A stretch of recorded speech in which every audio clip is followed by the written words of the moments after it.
Are we ready? Okay. Thank you for your patience and welcome to the regular 7 o'clock City Council Successor Agency meeting. We have a quorum, so let's begin. Could we have a roll call, please? Councilmember Maloney. Present. Vice Mayor Pearson. Here. Councilmember Mendoza. Here. Councilmember Orlemans. Here. Mayor Meyer. Here, please join me in the Pledge of Allegiance. I pledge allegiance to the flag of the United States of America, and to the republic for which it stands, one nation, under God, indivisible, with liberty and justice for all.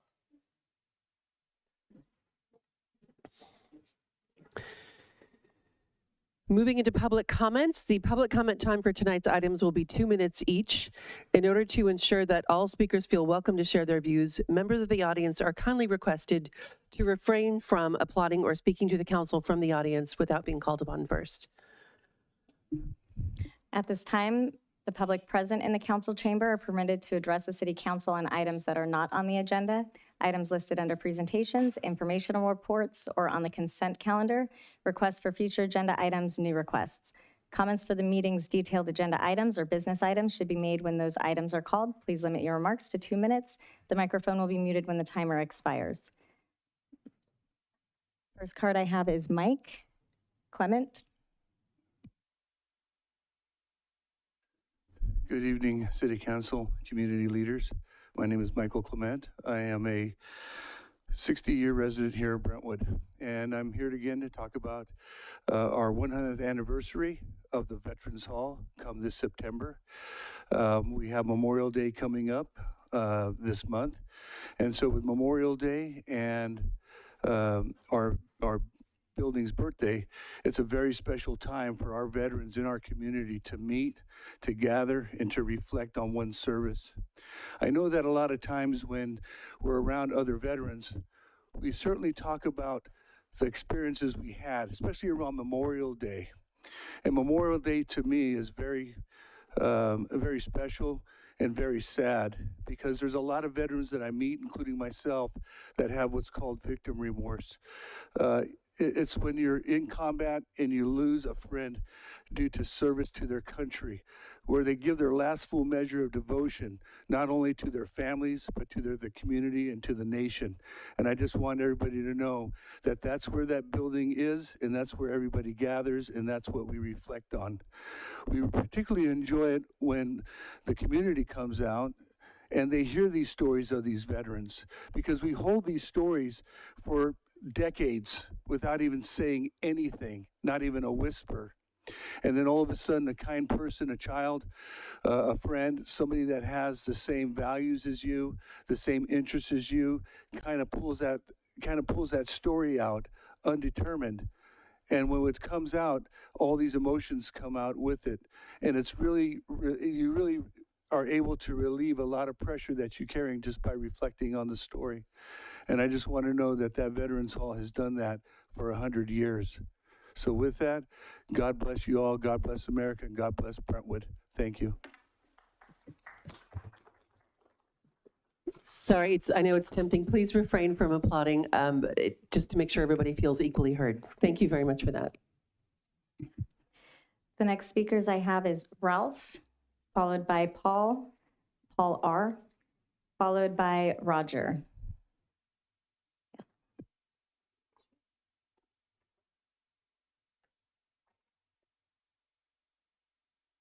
Good evening. My name is Ralph Hernandez. I am a retired peace officer over 33 years, and I am currently a private investigator. Will have spent and continue to spend 20 years in state prison for a crime he did not commit. He was set up. He's been railroaded. Our judicial system wants him kept in jail because, in my professional opinion and belief, he was set up, he was railroaded in favor of the true responsibles. It's one reason why we, myself and others, we do endorse the recall of our current DA, Diana Becton. But this young man, his name is Scott Dulesky. He's been in prison almost 20 years. Started out, he was just 16 years old. How would you like your family member, your relative, to spend almost 20 years now and counting for a crime that he is innocent of? And I'm telling you, he's innocent. I've worked with the FBI. I've done about 100 homicide cases, death cases. I know what I'm talking about. And you know the DA's office? Nothing. They don't want to do anything about it. Thank you.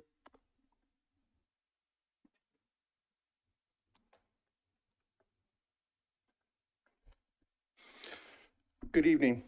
I want to take a moment to applaud the Planning Commission for their decisive and principled stand in voting to deny the design review for Fire Station number 94. Their decision was not only a defense of the veterans who used the memorial property, it was also a clear statement in support of the citizens and business owners in downtown Brentwood. During the same meeting, Commissioner Johnson raised questions that inadvertently placed the city engineer in a difficult position and may have exposed concerns about the engineering department's evaluation process going forward. Specifically, Commissioner Johnson asked leading questions about whether Diablo Way, the alley behind the proposed fire station, can support the weight of fire apparatus. The engineer confirmed that Diablo Way is constructed to a Caltrans level 5, which typically includes 4 inches of asphalt over 8 inches of compacted road base. This design for vehicles weighing between 16 and 19,000 pounds. The engineer also noted that the weight is distributed across a vehicle's axles, implying that this distribution would prevent damage. While this might be true for lighter vehicles or those with multiple axles, it does not hold for all fire equipment. The district has stated that they will house a Type 1 fire truck, which weighs approximately 42,500 pounds. This vehicle only has 2 axles, which means that the axles carry roughly 21,250 pounds, more than 1 ton above the maximum load the alley was designed to handle. This is a serious concern, especially when considering daily use, not just emergency responses. And this is why a full SEQA review is so vital. These are the kind of impacts on infrastructure, safety, and long-term costs to the city that must be evaluated through a proper process. Skipping these steps puts the city at risk for future repairs and compromises public trust. And I'm out of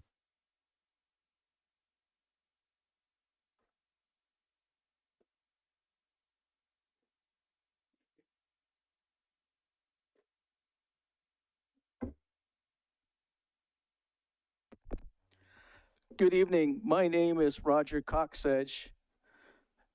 I'm a veteran with the American Legion Post 202, and I'm not as articulate as Paul is, but first of all, I want to thank this amazing, boy, I'm nervous. I want to thank this amazing city council and all of our city workers. And also I want to thank our amazing planning commission and the city workers within this planning commission that we have. They listened to 2 separate meetings and went over the plans very carefully for the proposed fire station. And while 1 commissioner recused themselves, there was 4 commissioners left, and in a decisive 4-0 vote, they rejected the plans from the applicant. While I haven't seen the letter, I understand the applicant sent a letter to the Planning Commission and used the word inept. I, under no circumstances, feel that anybody working either in the Planning Commission or at our city's planning works are inept. And I was deeply hurt by that. So the applicant's got 10 days to refute this review. And I just would like the city to seriously consider upholding the Planning Commission's 4-0 vote to reject the applicant's current application. Thank you so much.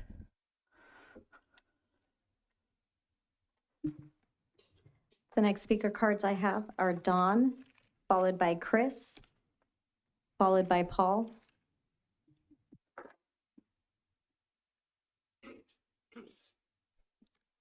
Honorable Mayor, honorable council members, the city has common cause with the veterans and the taxpayers of the city of Brentwood with the issue with the fire district. We can make this a winning, winning, winning situation, and we ask you to help us reconcile our differences. Consider giving the Sand Creek surplus property the city owns to the fire district as it was intended originally when the Barrington project was completed and the developer had intended its use for. That would help us get our fire station here for Brentwood to start servicing them as soon as possible. The property is ready, it's cleared CEQA, it's all ready to go.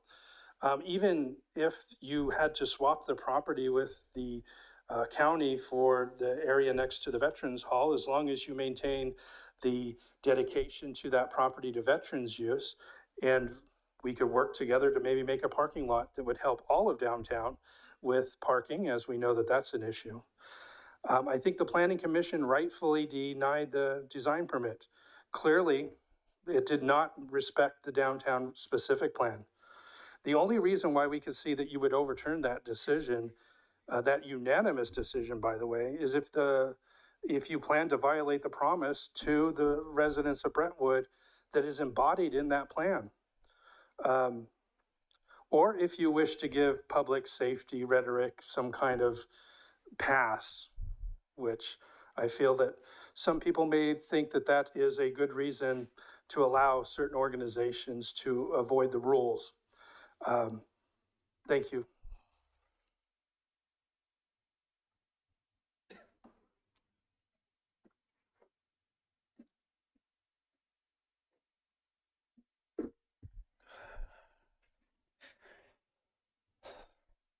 Good evening, Mayor, Vice Mayor, and the rest of the City Council. I'm here to speak on the amending the ban on tattoo shops in the downtown area. We're still holding strong on our petition for the downtown business owners, and our petition made for residents has over 700 signatures and continues to grow with support. And since the last meeting, we've had at least 25 families and groups of friends come in for a service to celebrate a special occasion or a milestone. The people we've had visit our shop has ranged from a 4- and 5-year-old receiving their first ear piercings to a 62-year-old woman getting her first tattoo for her birthday, which we believe continues to show that a business like ours is a place that not just one type of person enjoys and visits, but many different people from all ages. And we hope to see this back on the agenda soon. Thank you, guys.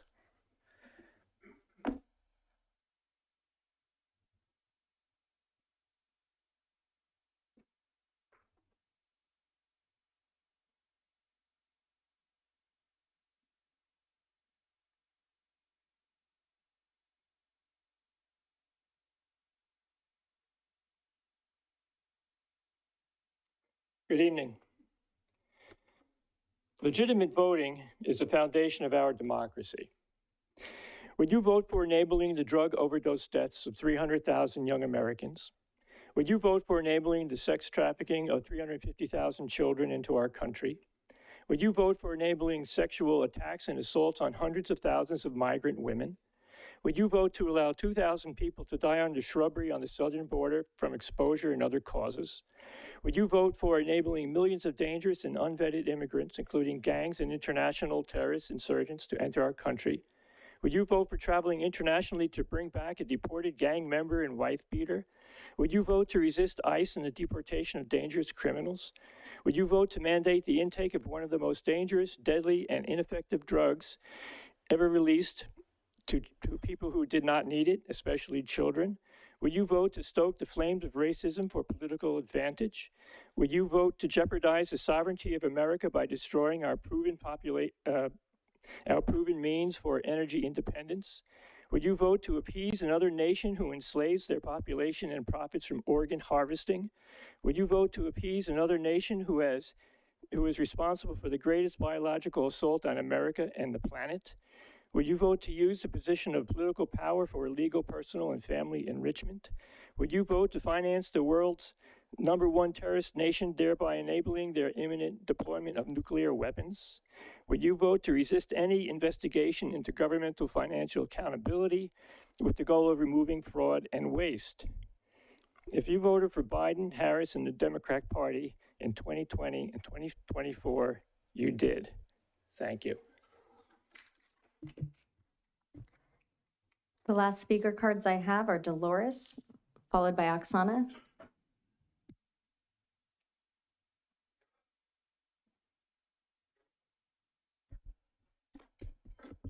Thank you, Mayor Meyer, City Council members, staff, and residents. I just want to thank you for your diligence and hard work in representing the residents of Brentwood. And as you move forward with the Fire District project, please remember, we have always said yes to the station, no to the location. There's so much we can continue to do to bring the downtown area a destination for people to want to come to. Additional parking is needed, that's for sure. I had to walk a little distance to get here this evening. We can help with that as we move forward with whatever may come. If the fire district comes back to you, please remember that we're willing to work with you. Maybe it's with parking, maybe it's with a park, maybe it's for veterans that have post-traumatic stress syndrome.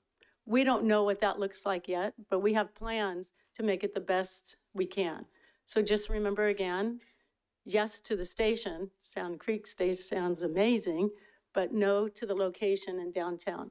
Thank you.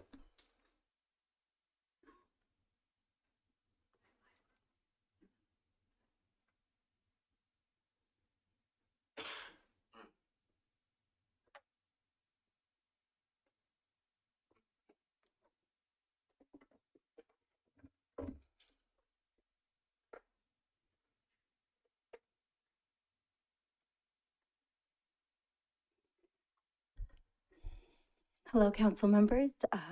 Mayor, thank you so much for having us again. I'm sure we're getting fairly acquainted here. My name is Oksana. I've been kind of showing up since April 8th, including the Debbie Committee meeting and last city meeting when there was a comment made about free speech. I actually still am trying to figure out how the consent calendar works. And so I wanted to talk about the flag policy that was, I think it was item F23, which it was unanimously approved. I actually had a question on that flag policy. I know that in the 147 years of Brentwood's existence, we've never had a commemorative flag. I do believe that the Pride flag came out because there was a commemorative flag put in Pioneer School, and there was a lot of controversy around that. And so I believe that was in a response, Ms. Jovita, Ms. Patinisha, that you guys put up the commemorative flag in Brentwood to that controversy. I just noticed that there were words in the 2023 decision that were used, hate speech and discrimination, and I just wanted to get some clarity what that means, and then how does that reflect neutral voices, you know, who kind of are like me. We kind of don't want a commemorative flag. We love our U.S. flag, California flag, Brent flag, and commemorative flags tend to create a lot of controversy and division. And so I love diversity. I think I've already made it very clear, but just wanted to get a little bit of clarity. So if someone from a religious community that comes and says, hey, this is against my religious values, would that be considered hate speech? Or if someone that wants a police blue line flag or a Confederate flag, how is the city coming towards deciding which commemorative flags are going up there?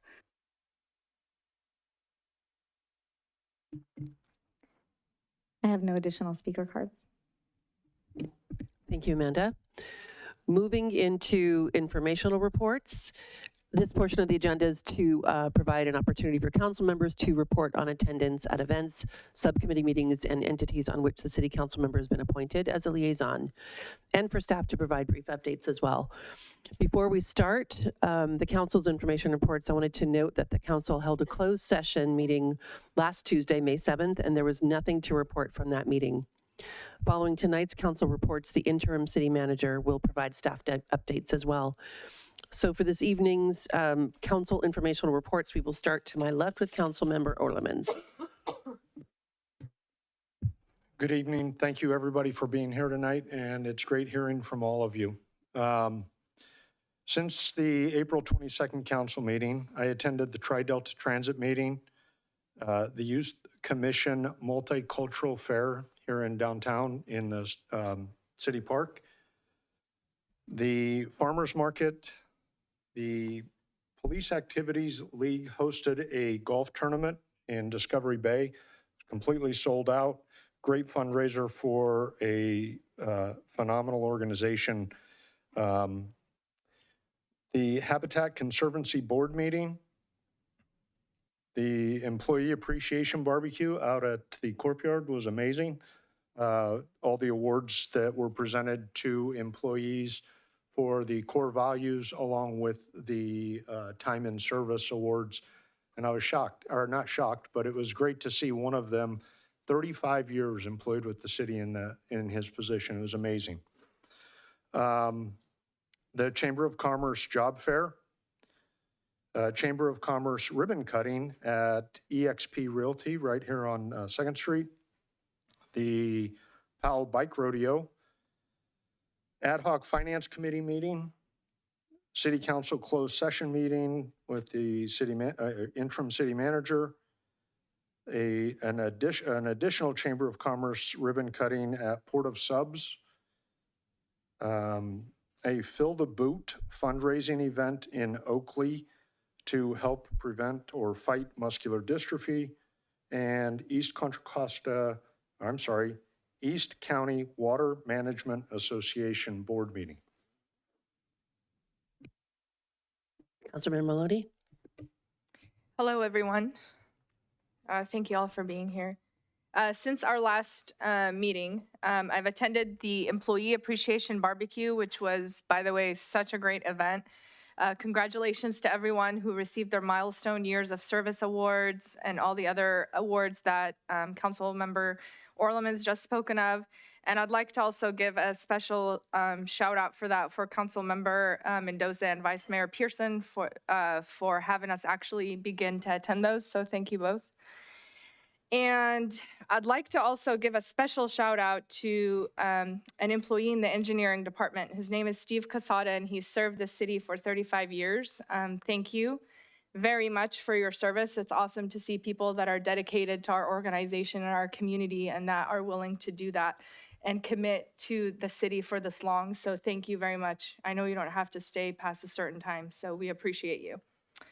I've also attended our Youth in Government hosted by the Lions Club and the Liberty Union High School District and the City of Brentwood. Thank you to our Parks and Rec folks for making that happen. The mock council meeting was pretty cool. I've also met with residents regarding municipal ordinance pertaining to either events or tree species. And I've also attended a closed session meeting. I've attended the East County Performance Center play Alice in Wonderland. Special shout out to the artistic director, Kelly Wyman, and the other artistic directors. They've done such an amazing job. I've also been in communication with Director Alan Bacalar regarding the stop sign intersection at Amber and Empire. People have been running that stop sign constantly, and I've been receiving a lot of community complaints regarding that. Some people have almost lost their lives because they've almost gotten ran over.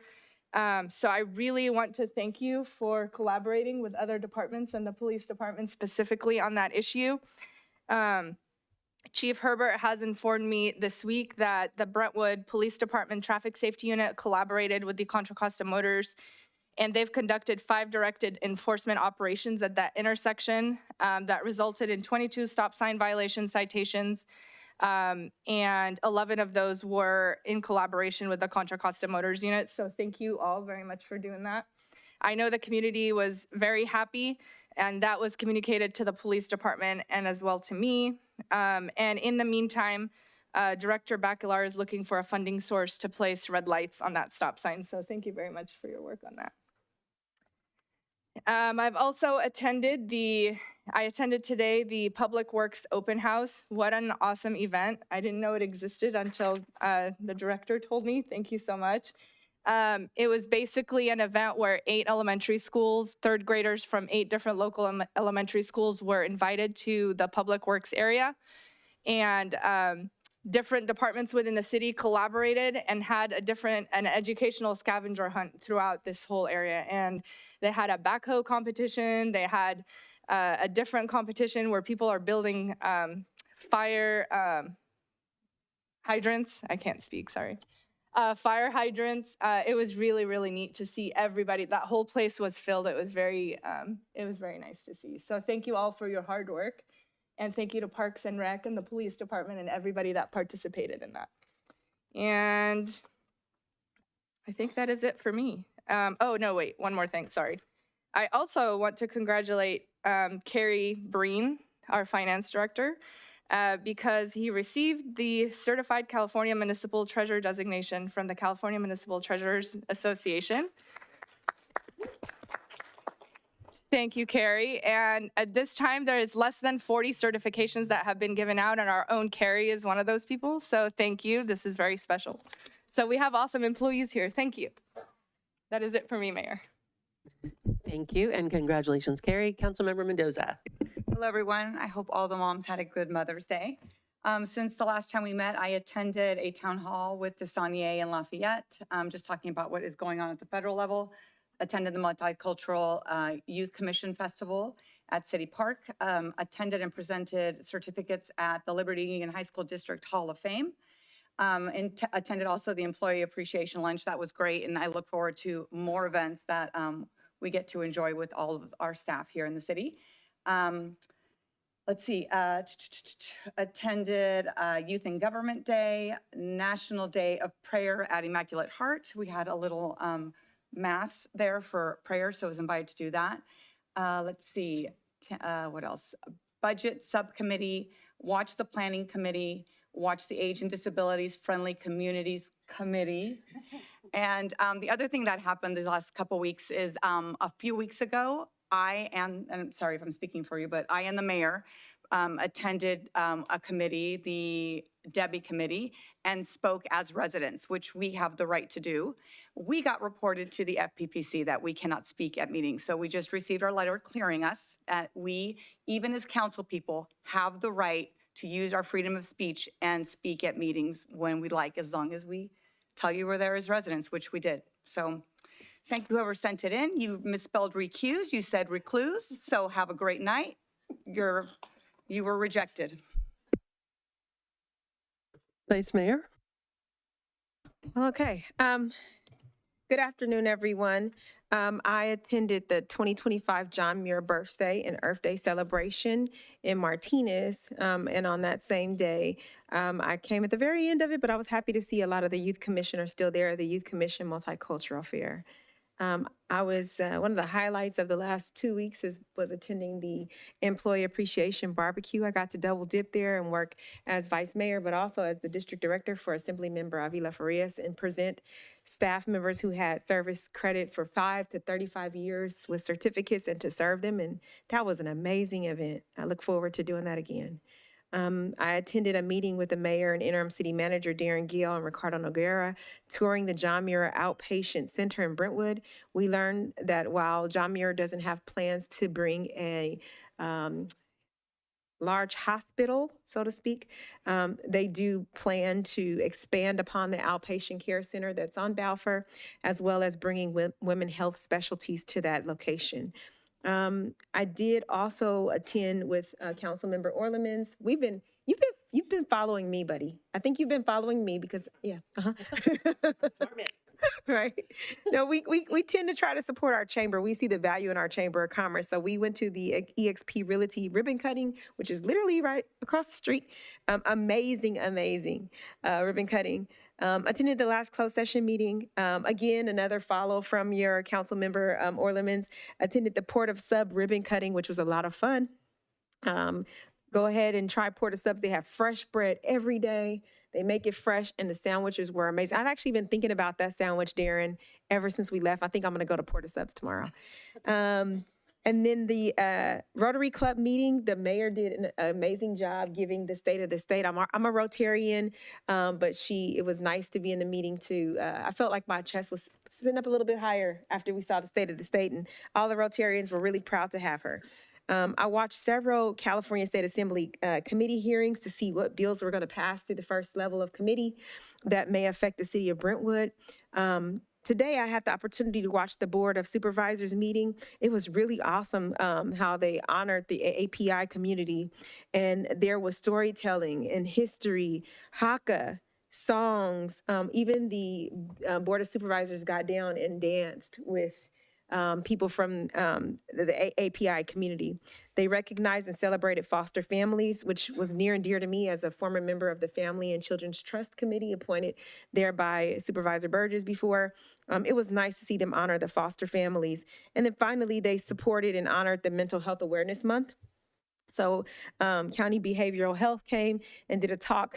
I was looking forward to see NAMI there. I didn't see them, but I am also here to tell that I'm so honored to learn that I was selected as NAMI Contra Costa's elected official change agent. So I just got that designation. I'm excited by that.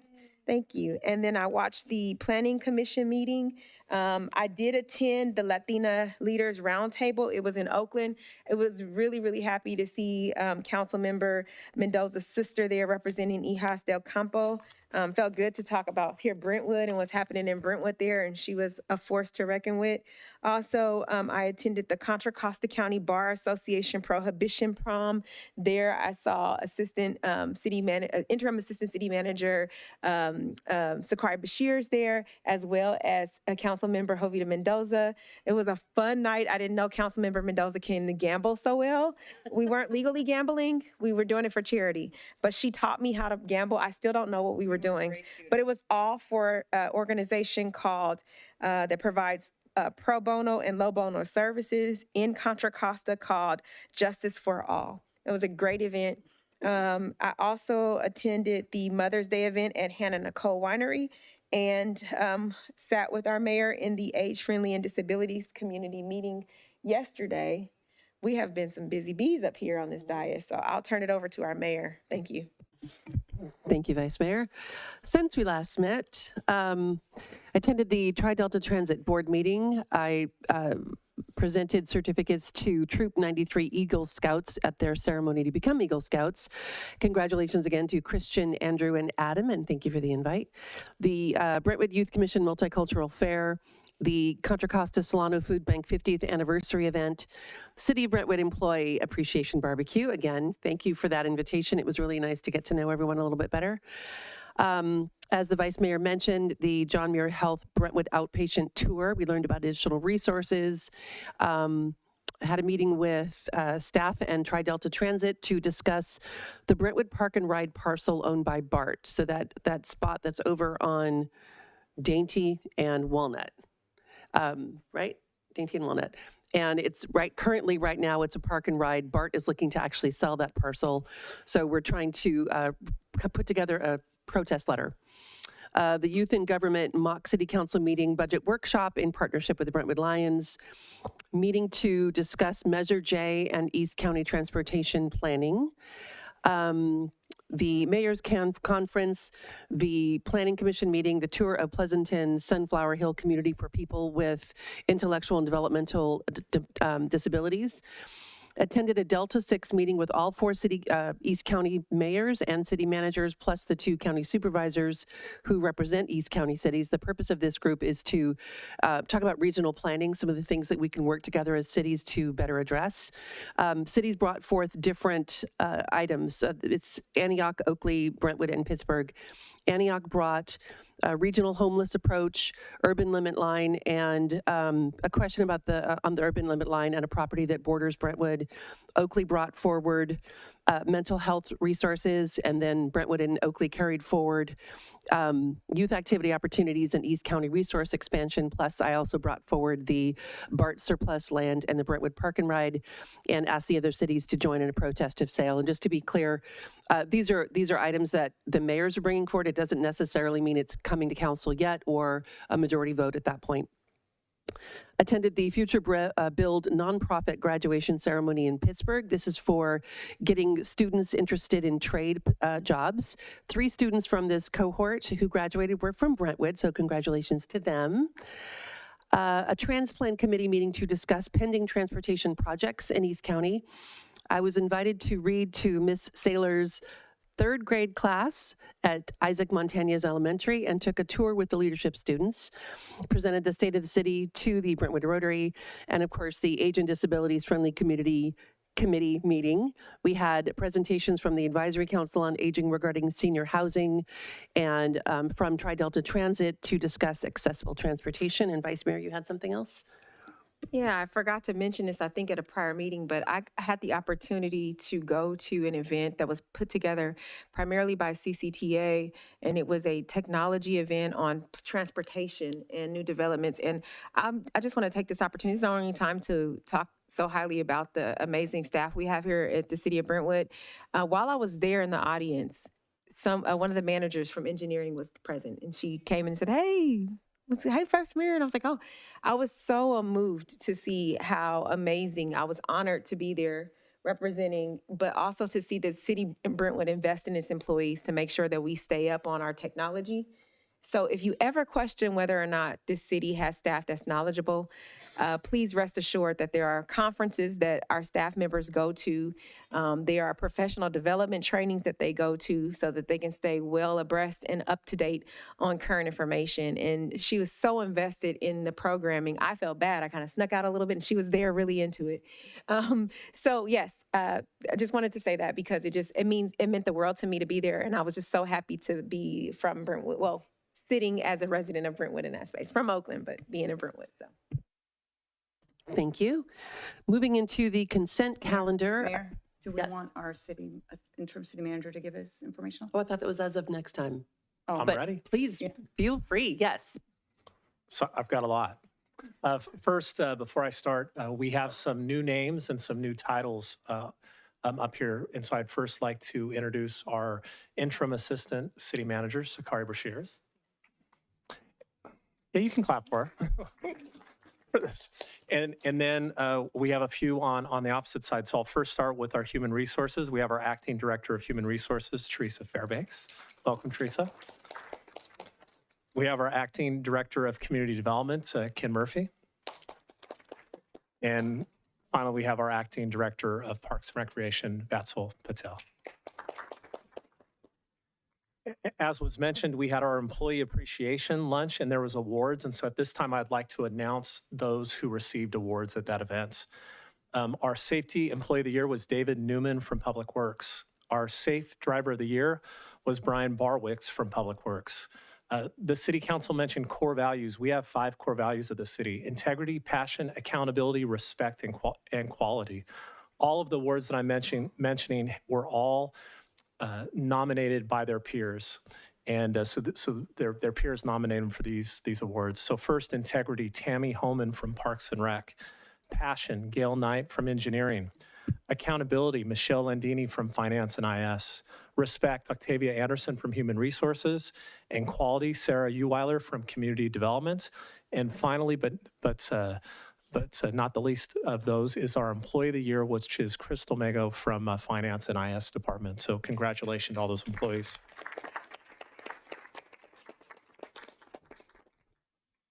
I won't go over the meetings that the council members already talked about, but there's a couple other additional meetings that I attended without council members. First, Contra Costa Water District city managers from the county heard an update as relates to their project to underground all the canals. They're over 100 years old that provide water throughout the county, and their idea is over the next few years to put those in a pipe under the ground. I attended the monthly meeting with all city managers across the county, and we reviewed and talked about the CCTA budget. I held a meeting with Somerset 1 HOA related to the wall. I attended a meeting with Somerset 3 with their golf course committee to talk about issues surrounding their current golf course. Attended Arbor Day event where we had members of our senior commission and also a local Girl Scouts plant 15 trees in one of our local parks, and appreciates staff efforts with that. And finally, I think the last few things is tomorrow on the 14th at 4 p.m., we will have a ribbon cutting for the new Egret Park playground equipment. At your next, these are tentative, but I just wanted to at least let people know at your next council meeting, we will have a discussion as relates to tattoos and the council giving direction on that. We will also have, as long as we can confirm with the county, a discussion related to the urban limit line, and they will be here to give a presentation. Also, there was a future agenda item that's been pushed off, so I wanted to make sure residents know about it. There was a future agenda item request related to hours of operations of pickleball, and that'll be coming back to the city council in August. And I believe those are all the items. Can, the paper had something about the fire station. Can you give an update on where we are on the fire station and how we are here now after planning? Yeah, so the city did receive a call for review for the fire station. It has to be heard within 45 days unless it can be extended if the person that made the call for review and the applicant allows it to go beyond 45 days. At the current time, we do not have that, and it's currently scheduled to come back before the city council on your June 10th city council meeting. And that'll be a publicly noticed meeting, so residents will have information about it. So that's 33 days. How does it work? Because we're still waiting for documents that the public had asked records request. So it seems a little bit unfair that there's documents that people have been waiting for a long time, and we're going to have this meeting. It almost seems like we're hiding something. So I would like to, I think we need to discuss pushing it to the 45 days, but we can do that as a future agenda item. That'd be great. Thank you. Thank you. Moving into the consent calendar. The proclamation for item E4 will be presented after the vote. Do we have a vote on consent? I would like to actually amend E2, the proclamation recognition for Memorial Day, to add the American Legion.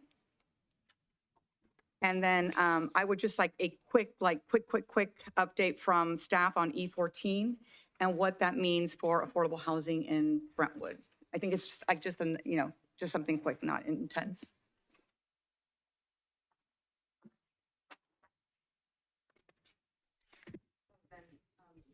Can I make the motion just minus the E14, right?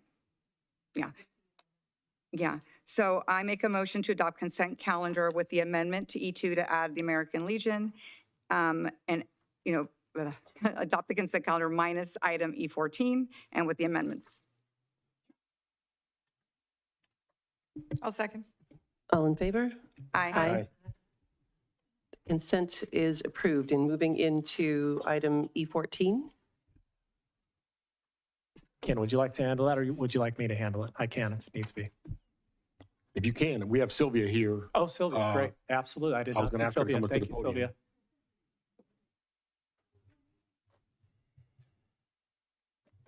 Sylvia. Good evening, Mayor and council members.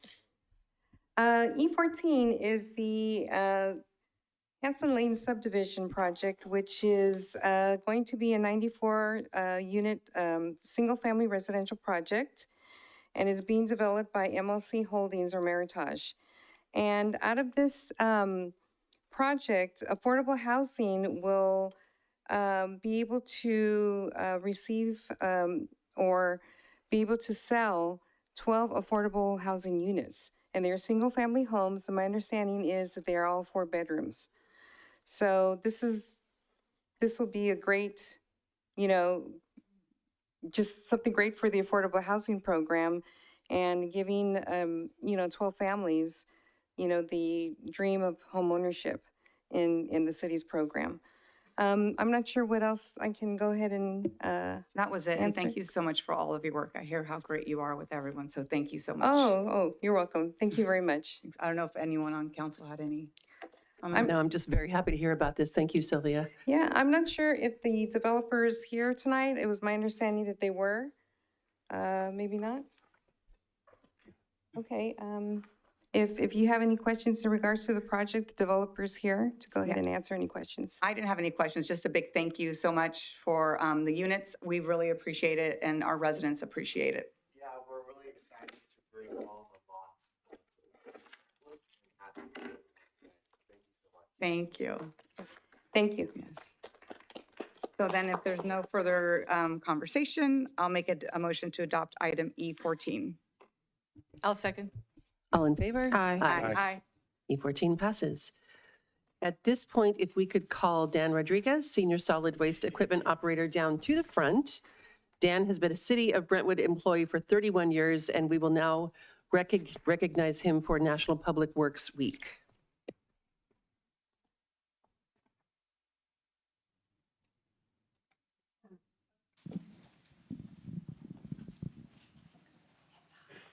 Yeah.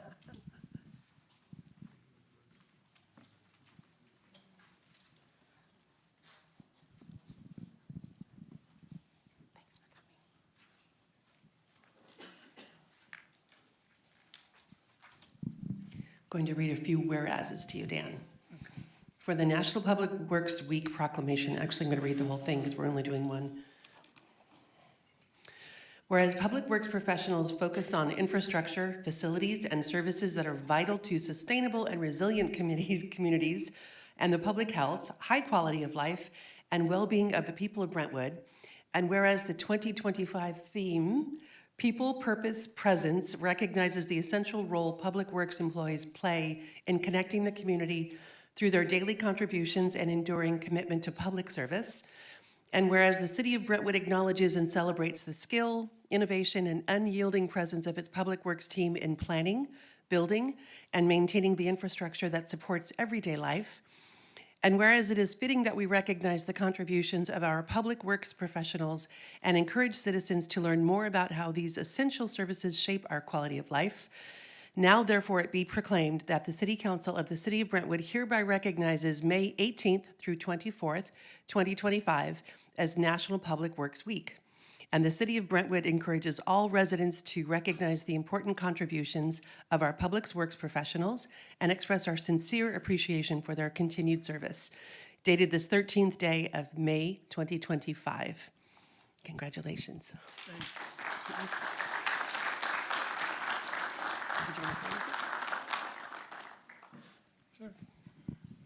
To give you a little history where I started in solid waste, we started with 4 guys, 5 trucks, and a little Bobcat tractor. It was a great opportunity. I've seen the city of Brentwood grow. We couldn't fail. We changed our lives to start that little solid waste department. We had a dream of one day having an office with windows and flushing toilets. And it happened. And to see Publix grow as a unit and the trust, back then it wasn't work orders. It was just, hey, can you help us out over here? We were there. Storm drains, 12 o'clock at night. We're making sure the creek doesn't overflow. It's a family. You have a lot of talented people out there. Keep working on building the trust is all I can recommend to you. Just want to thank the city of Brentwood for giving the opportunity. Thanks. Thank you, Dan.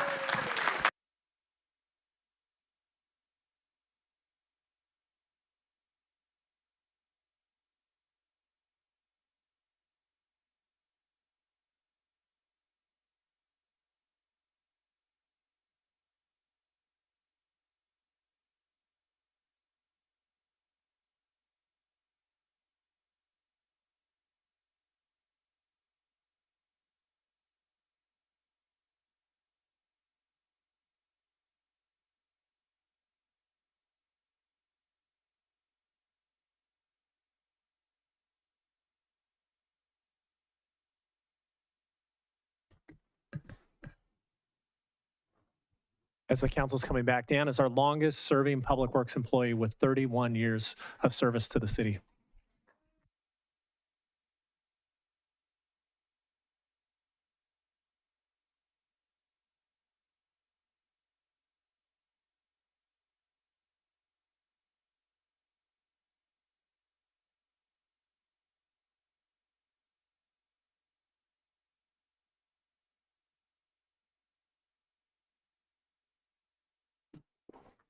"35 years, that's absolutely amazing." Okay. Moving into public hearing. Item F1, adoption of Chapter 5.76 tobacco retailers and adoption of tobacco retail license fee. Linda Shale, Senior Code Enforcement Officer, will present the next item introducing regulations related to tobacco sales in Brentwood and establishing a tobacco retail licensing program. Thank you, Linda. Good evening, Mayor and Council. This evening, staff would like to present the Brentwood Municipal Code 5.76, tobacco retailers. It's an overview, and we'll have questions at the end.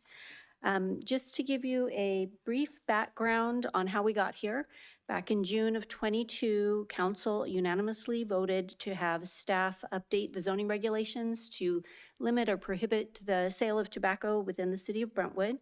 That followed a couple of moratoriums on the new businesses coming into the city.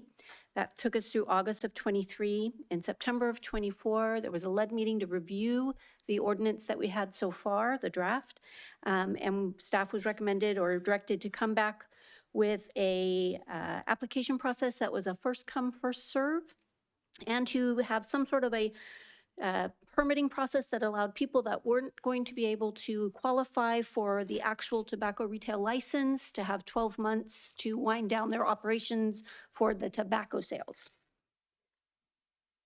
So this evening, I'm going to have an overview of what the requirements would be for a tobacco retailer, the restrictions for products and locations that are being recommended for tobacco retailers, what enforcement would look like, and then have a suggested fee determination. So currently, all tobacco retailers in the city of Brentwood are already required to have a state tobacco retailer's license, a California seller's permit, a City of Brentwood business tax certificate, and in some locations, a conditional use permit for specific type of tobacco establishments, specifically something like a hookah lounge that would allow consumption of tobacco on site.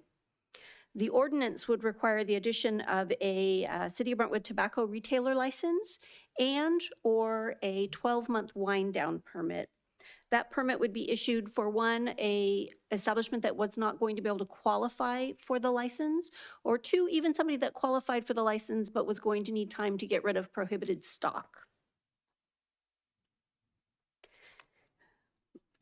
Product restrictions are going to consist of flavored tobacco products, electronic smoking devices.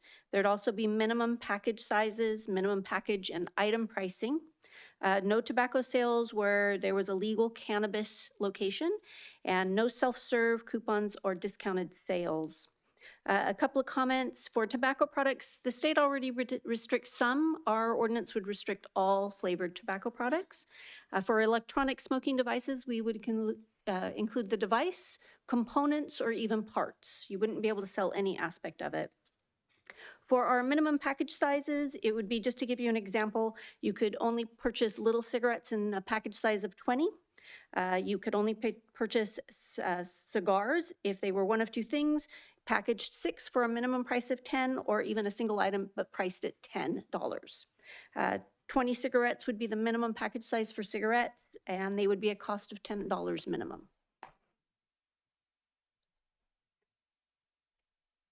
So for our location restrictions based on input from council, we would be looking at no tobacco retailer being able to be located within 500 feet, and this would be from property line to property line currently, for any youth-oriented establishment or for any other tobacco retailer.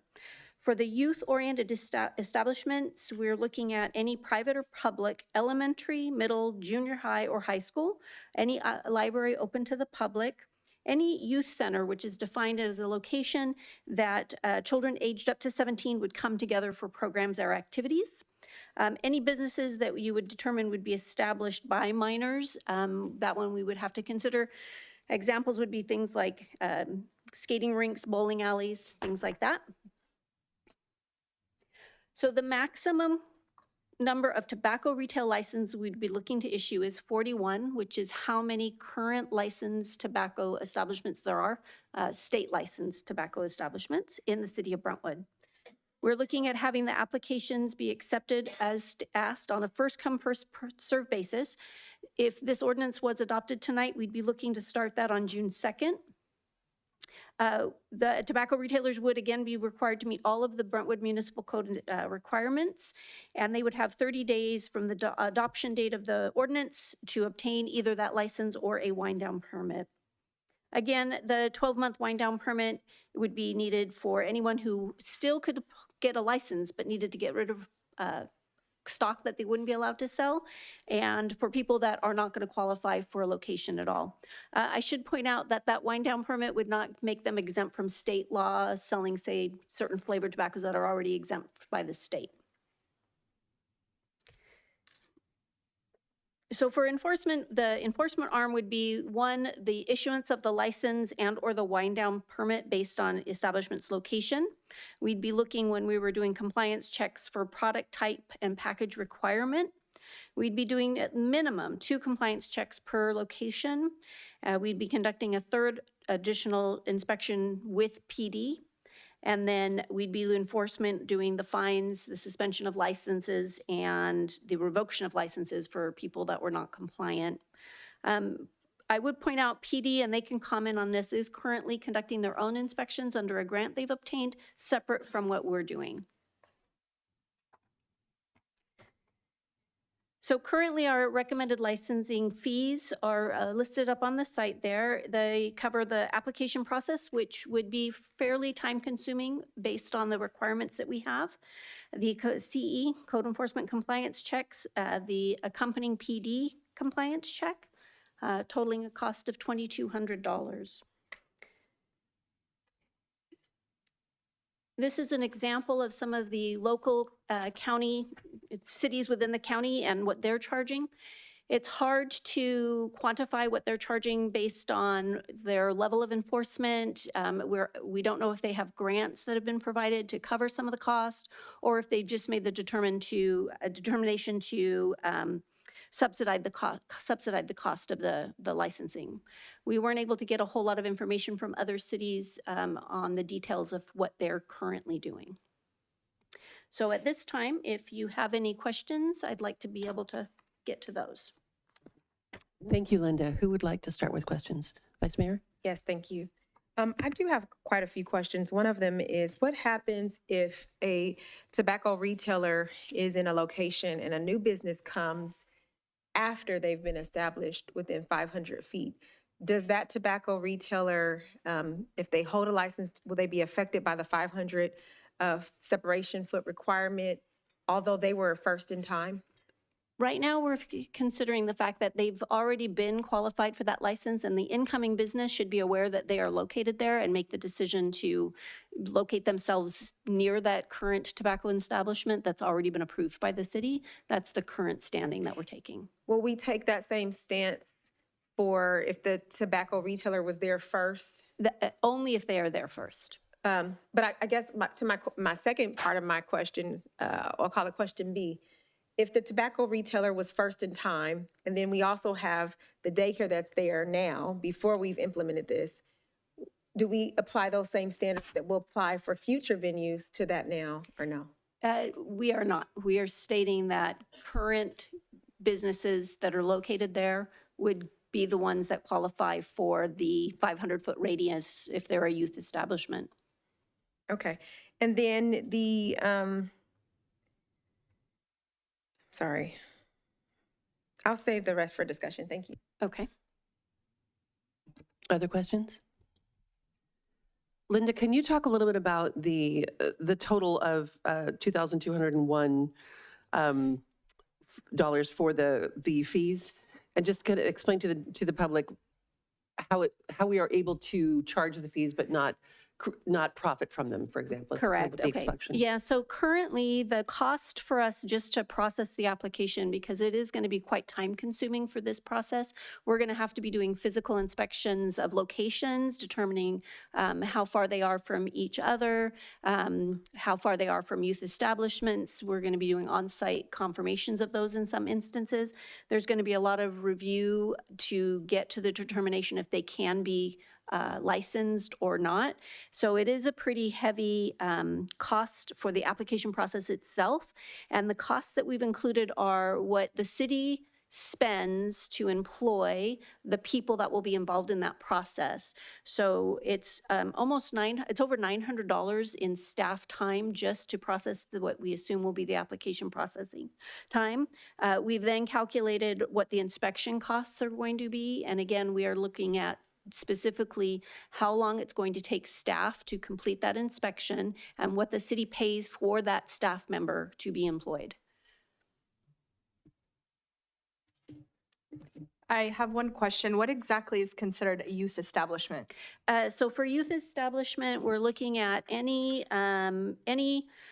school that's elementary, middle, high school, any location that would be a gathering place for children. So if you had a youth center, if you had an arcade, if you had a skate rink, if you have a library that's open to the public, that would be considered an area that would be a youth establishment.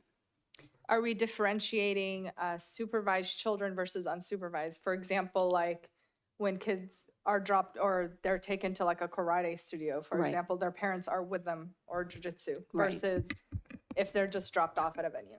We are not. The assumption is if the youth establishment is located near enough for them to get to the tobacco establishment, that is enough to trigger that there could be a concern. And daycare and preschool is not called out as one of the schools. They are not. But karate studios and whatnot are. They would be, yes. Okay, and this is before my time. Has the grandfathering been discussed before? Not that I am aware of in detail, but Ken might have more knowledge about that. Yeah, so thank you. Grandfathering was discussed, and that is where the approach was determined to be a cap and winnow, so that if you're already there when the ordinance goes into effect, you're allowed a year, which is your grandfathering. So there were three different options presented. The grandfathering, which would be everyone who's currently operating legally would be grandfathered in, and the ordinance wouldn't even apply to them, basically, other than the products that they could sell. But that approach was not one of there were three different approaches. One was grandfathering, one was the cap and winnow, which is what was chosen, and the other one was to neither one of those. We just implement the ordinance and do it that way. And what was chosen was the cap and winnow.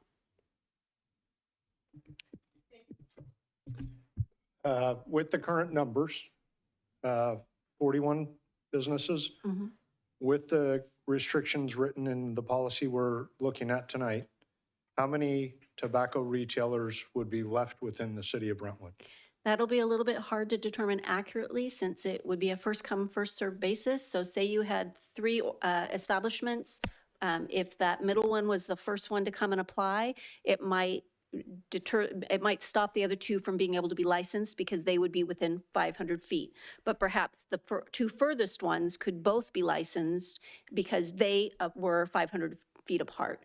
Having said that, you're probably looking at somewhere to around, again, it's really a guess, but the possibility of 10 to 12 establishments remaining. 10 to 12 businesses left within the city of Brentwood that could carry that license after the year. The business could remain, but the tobacco sales license aspect Yes, would ma'am. need to go. Okay, Yeah. thank you. So the 12-month wind down period is for the actual tobacco sales, Correct. but they're correct. not going to be asked to close their business. No, if they can, so you might have some businesses that say, forget it, I'm tobacco or nothing. They would be given 12 months to wind down their business. But you would have others that just want to get rid of either specific products to be compliant Or they're like, okay, I'm going to become a convenience store. I need 12 months to get rid of my tobacco product. Got it. And one more question. I noticed on the packaging, you guys had specific numbers for the packaging, like it has to be a minimum of 6. Correct. Or it has to be sold for $10. I'm not a smoker, so I don't know how that works. What is the minimum that is being sold? Is it like a package of 6? So it depends on the product. So you can buy one nice cigar for $10, or you can buy 6 decent cigars for $10. For cigarettes, a packet of 10. Just so you know where that comes from, and I don't think that's going to be common in Brentwood, but in some lower income areas, stores would open a packet and sell half a packet to somebody. So that's what you're trying to stop. Okay. And there are some products that come in as small of a packet as 3. Again, that's aimed at people with less money, which would include children. I was trying to understand where the numbering came Yeah. from. And if I can, council member, there's also one of the photos they had, some of the packaging that's been banned and restricted by the state of California tends to be, and it is usually to serve youth or under lower income communities. They'll have 3 flavored tobacco products for 99 cents. Yeah. So, yeah. I saw that. Thank you. Yeah. This might be a question for the chief. In the staff report, it said in 2024, 18% of a random sample of Bay Area tobacco retailers illegally sold tobacco to underage decoys. I'm looking for some information about what kind of trends we've seen in Brentwood. I can only speak to the ones we've done since receiving the grant. And that is, we've done 2 days of. When did we receive the grant? This year. Thank you. Fiscal year 24-25. We've done 2 days worth of operations at 17 different locations and issued 5 citations for selling to minors. Thank you, Chief. Do we know anything about how our youth vaping stats compare with other cities, either those that have more strict tobacco ordinances or those that are not as strict? I believe in the whereas we have a comment, if you'll bear with me, that was provided by one of the schools. You'll have to bear with me, though.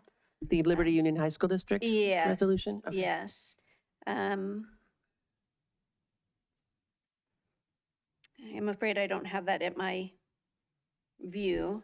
Linda, it's on page 2 of the ordinance. It's the 3rd recital from the top.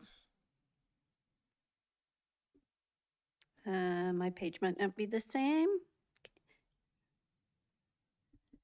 If it'd be easiest, I can just provide That's it. just for California. You wanted it specifically for Brentwood, though, correct? Not necessarily, just kind of I was looking for a comparison.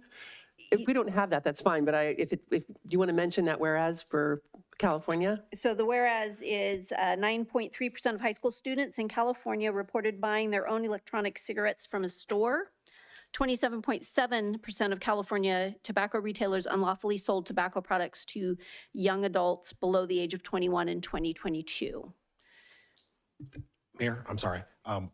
Whereas that Katie was referring to was according to the Liberty Union California Healthy Kids Survey, 73% of 11th graders surveyed the report that it's fairly or very easy access to vapes. So that's Liberty Union, so that's our school district, I'm assuming. Thank you, Ken. Other questions? I just have a quick question for the chief. If out of the checks that you guys have conducted so far, how many people have been in violation? Let me refer to Lieutenant Lawrence, who's in charge of that unit. You want to know how many establishments received citations out of the 17? Good morning, council members and mayor. Lieutenant Lawrence, good evening. Lieutenant Lawrence of Brentwood PD. So we did 17 different operations and 5 locations were issued citations, which were forwarded to the district attorney's office. Thank So you. it's a little less than 30%. Thank you very much. Thank you, officer. Are there any other questions for the officer? No, I I think just in general, yeah. Just letting him sit down if he was ready. No, I have additional questions. Another question I have is, and I want to be careful because I don't want to know what establishments would be of that 41. I don't want to be discriminatory, but some of the establishments have not been violators. And they may be as large as grocery stores, drugstores, even some of our local gas stations. Are there any exemptions? And I guess this is the question to you, Katie, or to anyone here. Is there any possible exemptions that we can afford businesses who are not offenders, who have not been offenders, to the 500 foot distance with youth-oriented establishments? So as drafted, the ordinance responds to the direction from council at the last meeting, and so does not include any exemptions, essentially for good behavior. But it could possibly, is the question, right? If the council comes up with that type of direction. The council is certainly at liberty to direct staff to make amendments to the ordinance. Depending on the nature of your changes, we may need to go back and evaluate how that could be done for you, but nothing is set in stone. This is all at the council's discretion. I guess I'm asking you, is it like from a legal perspective, are there any exemptions that would be restrictive or discriminatory to other businesses if we did have that conversation? Because that's where I'm going to go in discussion. So to the extent that you wanted to, for example, allow existing tobacco retailers to continue operation if they have not received a citation for violation of whatever applicable law, you could certainly do that. If you wanted to create other types of exemptions, those may be legally challenging depending on the nature of the exemption. But what you're specifically asking about seems to be fine. Okay, thank you. Okay, if there are no further questions, we can open up public comment. At this time, the public is permitted to address the city council on this agenda item. If you're participating via Zoom, please raise your hand to speak. If you're in person, please file a speaker card with the city clerk. We'll take the public comments from those participating in the council chamber first, followed by those participating via Zoom. Remarks are limited to 2 minutes per person. Your microphone will be muted if you speak on items that do not pertain to this agenda item. We did receive 15 written public comments in advance of this item, which we will display a screen following the public comments in person. First commenter I have is Tom, followed by Sean, followed by Ashley.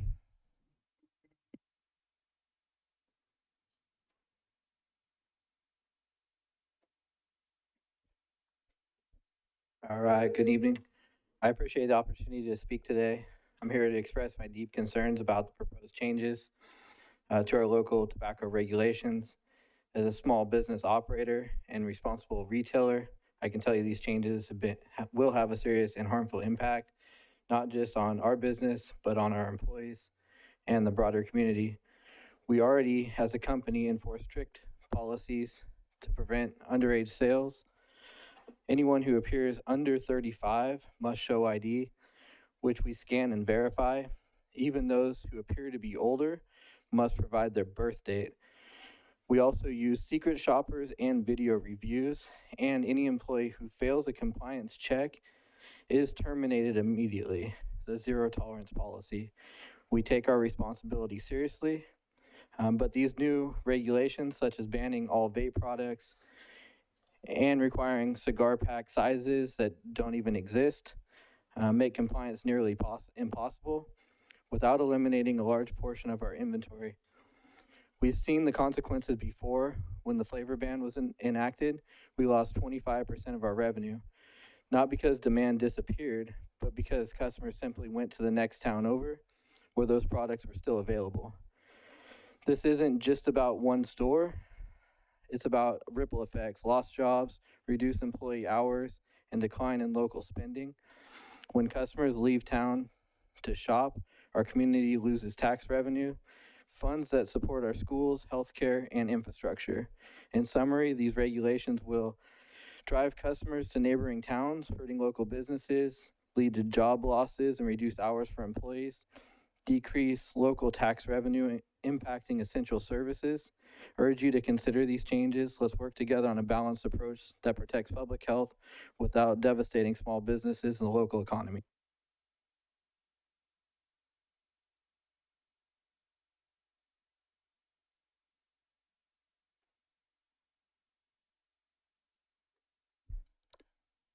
Good evening. Adam Smith wrote in The Theory of Moral Sentiments that virtue is more to be feared than vice because its excesses are not subject to the regulation of conscience. These ordinances need to be tabled until regulations can be created alongside industry partners, if regulation was ever the intention at all. They place an extreme undue burden on current and future businesses beyond nicotine sales. Price hikes and price fixing to minimum pack prices have not had the reduction effect on smoking that was anticipated. If demand does not go down, yet prices are artificially inflated with punitive duties and taxes to over $10 minimum, it is not a far cry to assume that the intent is not the harm reduction that is never coming, but the profits that arise from bleeding at-risk markets dry while blaming retailers for the same. If a private company sought to control prices to influence the market, they would face serious legal liability. Will voters wonder why municipal governments are excluded from this? Families and individual entrepreneurs, frequently first and second generation immigrants, build these businesses with the intent of selling them at retirement. The valuation of these businesses are heavily dependent on the transferability of the license to sell tobacco and alcohol. Removing this transferability will destroy millions of dollars of business value instantly, assuming the valuation of the 41 businesses that exist after the ordinances at $250,000 to $2 million. You're looking at sector losses in the tens of millions of valuation before the smoke clears. These ordinances are completely neglecting that damage. Will those families and their employees remember this at the next election? In policy, there are no silver bullets, only trade-offs. I posit here today that many here would not take this trade as it stands, given the lack of payoff and the damage the policies will do to the local economy, at-risk communities, and income inequality. Working with the businesses you seek to regulate will help develop ordinances that can better target the illegal underage sales and public health harms you wish to mitigate. Table all the electronic cigarette, tobacco, and licensure ordinances indefinitely and work with industry to develop practical, effective measures. Voters and their local businesses will remember your commitment to them.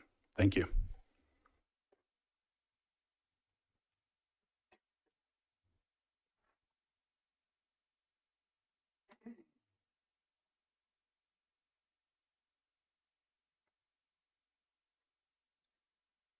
Good evening. My name is Ashley Freitas, and I'm the Risk and Compliance Manager for 2 small family-owned gas stations right here in Brentwood. I oversee our ID compliance program, and I want to make one thing very clear. We take our responsibility as retailers very seriously. We train our employees to check ID for anyone under 35. We conduct secret shops, track weekly compliance, and terminate staff who fail audits. We do this because we care about the rules in our community. Unfortunately, this tobacco ordinance will not stop youth access. It will only push them to a neighboring city or towards illicit and online markets where there's little to no age verification, no regulation, and no accountability. From a compliance perspective, that's not just ineffective, it's dangerous. Let me be clear, we're not defending bad retailers.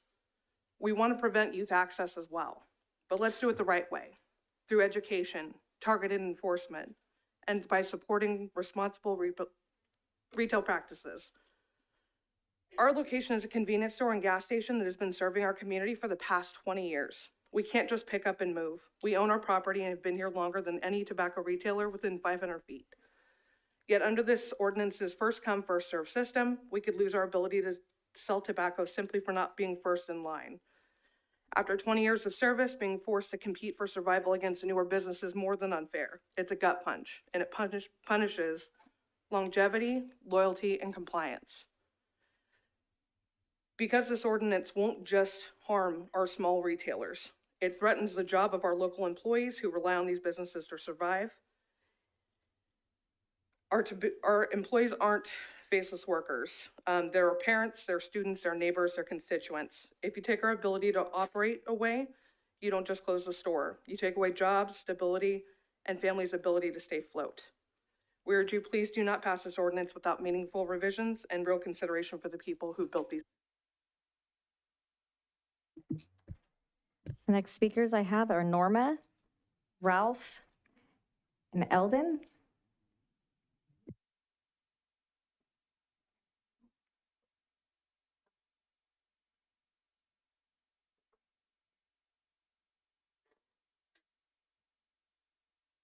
Hello, Norma Hernandez.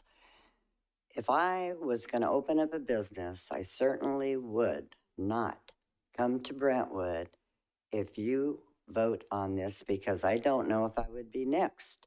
All of a sudden, I open up a business, that's my retirement for the future, and all of a sudden I'm phased out and asking me to do something I believe is illegal, price gouging, and charging additional sales tax that have not been voted on by the taxpayers. This is a general law city. You guys cannot do things that I see you doing. Also about vaping, my understanding is flavored vaping is not being sold anywhere. So if studies have been done and kids have been found, it's because they got it through the mail. But when you start pushing businesses out, phasing them out, do you realize how many other businesses you're going to phase out? Because there's one-stop shopping. When you send somebody to the store, they go to a center where everything is. If it's not there, you're going to go to another town. Plus, you ever think about transportation, all the cars on the road? Do we need more cars on the freeway, more pollution? This is wrong. I cannot believe that a city would do this. So, why are you doing this? This is not against state law. It's not against federal law. These people are already established. How would you like your retirement to disappear? Now, if these people die, or they get sick, or the shopping center goes down, all of a sudden, they have no business at all. But somebody better look into the legality of Prop 218. The speaker's time has expired.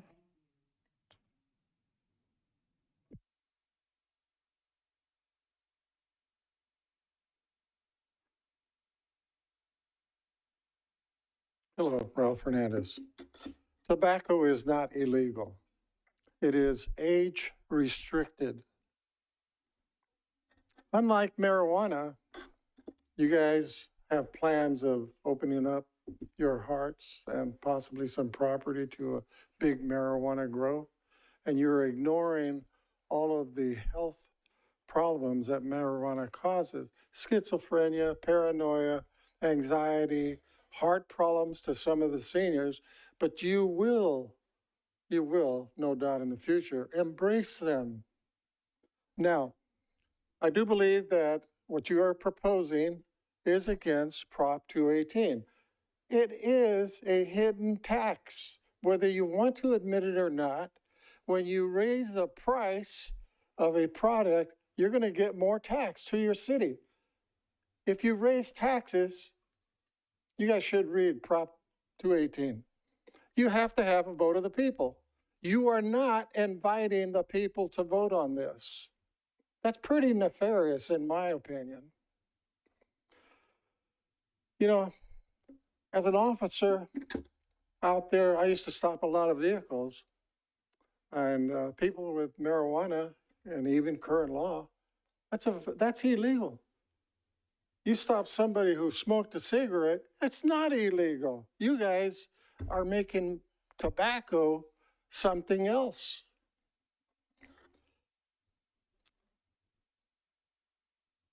It also violates the 14th Amendment.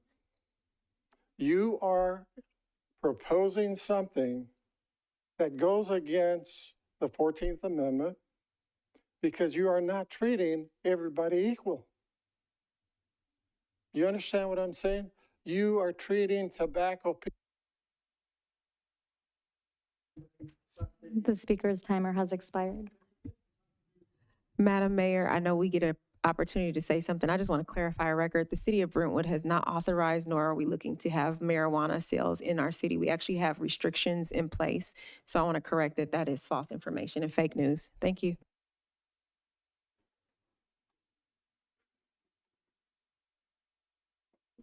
Good evening. My name is Eldon Price. I'm an operator of 2 small businesses here in Brentwood. I'm not a lobbyist or part of a large corporation. I'm a local business operator that gets up every day to serve its communities, create jobs, and keep my doors open in an increasingly challenging economy. I'm here tonight to ask you to respectfully but urgently not to pass the tobacco ordinance as written. This policy doesn't just affect tobacco companies or big business. It directly threatens the survival of our small business and law-abiding retailers like me. I had this nice speech all written out, but after hearing some things, the 500-foot buffer directly affects one of my businesses. We've been in business over 20 years. There's a smoke shop directly close to us. We own our property. We've invested millions of dollars in the city of Brentwood, and we can lose our license, which is 20% of our revenue or more. We're having talks of we'll have to shut down. So that means I have to tell 40 people that have worked for us for many years that we can no longer employ you because the city decided to put a ban to where we can no longer do business. We're already working through the impacts of inflation, wage increases, theft, supply chain disruptions. We're now told we have 30 days to apply for a license. It's first come, first serve. You know, we invest in this community and we'll continue to invest. And we're one of the retailers that have never failed a sting. You know, we talk about all the things we do. We're about protecting our community. We're about protecting our youth. We put a lot of money into that, a lot of time, a lot of effort. Being a single father, raising 3 children, I followed my children to make sure they didn't do them things. Could have slipped through the cracks, yes. Today it's harder. They just go online. You can drive over to any Indian casino and still get flavored vape, menthol cigarettes. They don't even ID you. So we're not solving nothing here except driving people out of Brentwood, driving the small.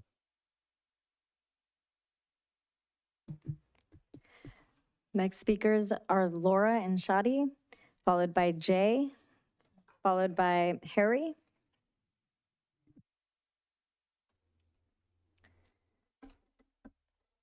Good evening, Mayor, City Council members, staff, and Brentwood residents. My name is Laura, and this is my husband, Shadi. We are the owners of Voodoo Hookah Lounge, a legally licensed, locally operated business in Brentwood. We are here tonight to voice our concerns regarding the proposed changes under the BMC Chapter 5.76 and to defend our business, which has been operating with full compliance, respect for community standards, and a strong commitment to public safety and health. There are some bullet points that I do want to highlight. First, Voodoo Hookah Lounge is a law-abiding business. We are fully licensed tobacco retailer operating in accordance with all city, county, and state regulations. We strictly prohibit minors from entering or participating in hookah services. Our staff is trained and certified in ID verification and responsible retail practices. Additionally, we have an ID scanner to help us identify fake IDs and minors. Second, hookah culture is distinct and culturally rooted. Hookah lounges are not the same as smoke shops or vape retailers. Hookah is deeply rooted in Middle Eastern, South Asian, and North African traditions, and our lounge provides a safe, welcoming space for cultural gathering. Voodoo Hookah Lounge brings diversity to Brentwood's nightlife by offering a space rooted in cultural tradition, where adults from all backgrounds, especially women seeking a safe, relaxed environment, can gather, unwind, and connect socially. We do not promote addiction, but rather offer a social, regulated, adult-only experience.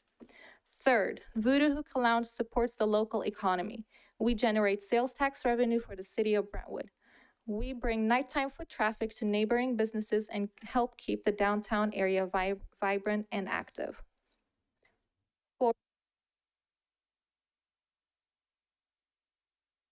Excuse me for a moment. Amanda, how many more speakers, how many cards?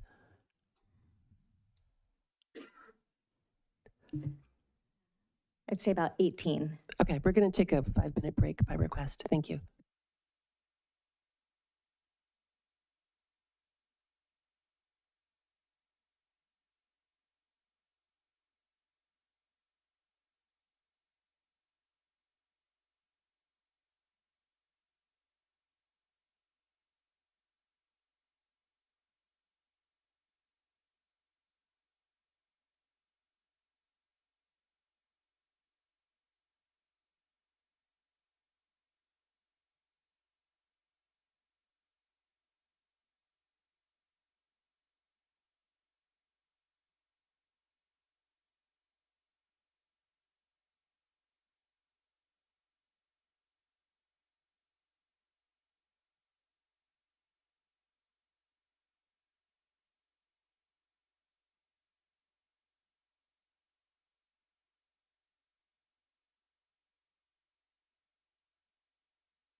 Okay, everyone, we're going to get started up again.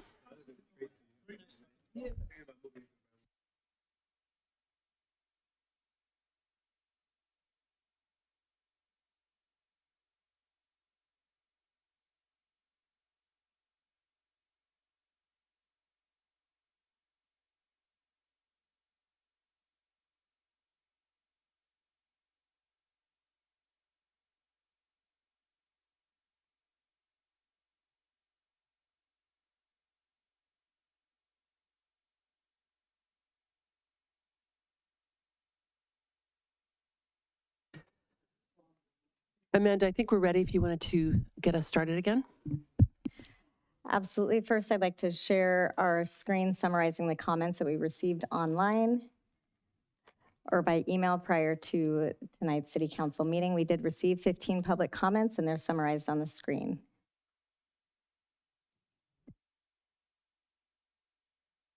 I'll continue with the in-person comments we have. The next speaker is Jay, followed by Harry, followed by Emily.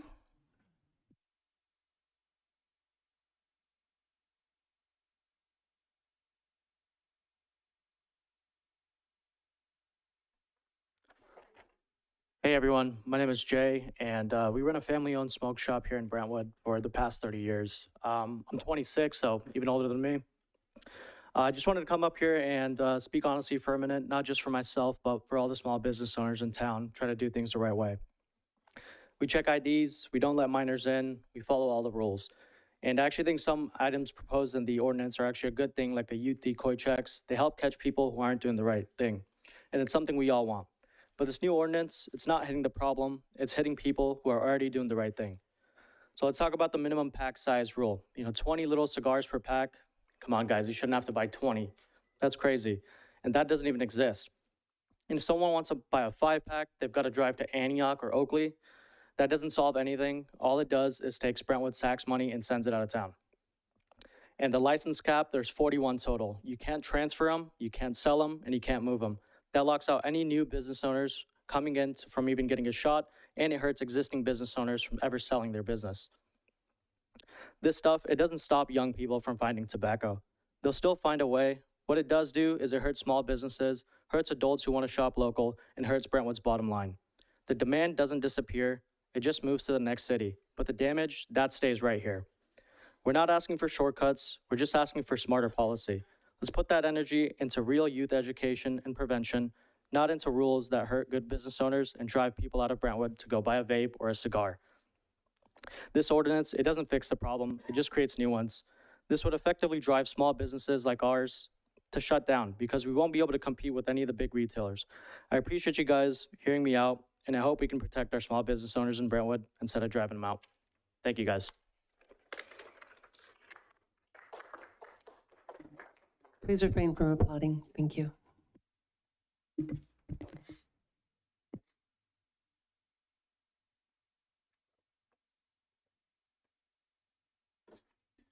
Good evening, everyone. My name is Harry Thind.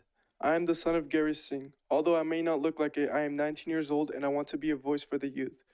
My father has been a business owner in Brentwood for over 30 years.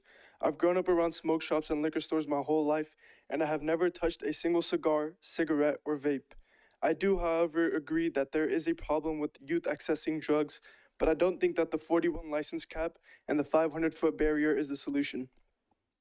The solution that I strongly do believe in is proper parenting. Parents need to do their jobs properly teaching their kids the harmful consequences with using such drugs at young ages. If parents hold their children accountable and teach them the dangers of any drug, not just tobacco, has on their undeveloped brains, we could fix this issue.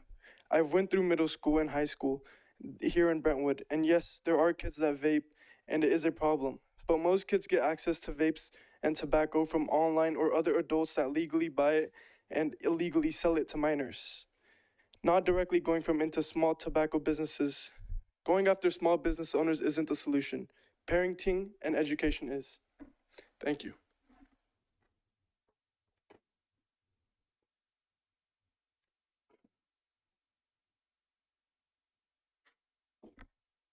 Hello. Good evening, members of Brentwood City Council and fellow Brentwood residents.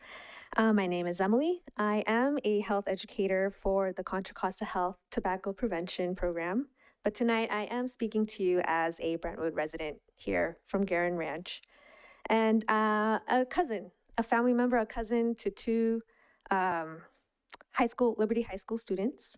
And I think that I'm lucky. They still come to me for some advice, and they feel comfortable to do that. And hopefully they let me be that nagging voice in the back of their head that says, no, maybe not this tobacco product or vape is for me. And I recognize that not all young people in this community have that. And that's why I'm here standing in front of you to really consider this local tobacco retail license as a way to help families who are raising young people and to keep tobacco retailers accountable for the city they are serving and doing business. That they should be selling tobacco products that are not appealing and accessible to young people, and to show that there are true consequences in doing so. And that we as a community are not okay that we're not okay to hooking a new generation of young people to nicotine, which is a substance causing dependence. And as someone who really values a vibrant, healthy community, I really do appreciate how Brentwood provides these great opportunities for young people to explore what they're good at and what they want to be as they grow up, and for you to consider that using tobacco or starting to use tobacco is not an easy choice for them to make. Thank you. And through the mayor, the next speaker I have has requested that he gives his time to another member in the audience to speak on his behalf, if that is appropriate for you. Was there a reason for that request? It is due to a difficulty in speaking English. Okay, then that request is granted. Thank you. Ralph, can you come and speak for Baljit Singh? Go ahead.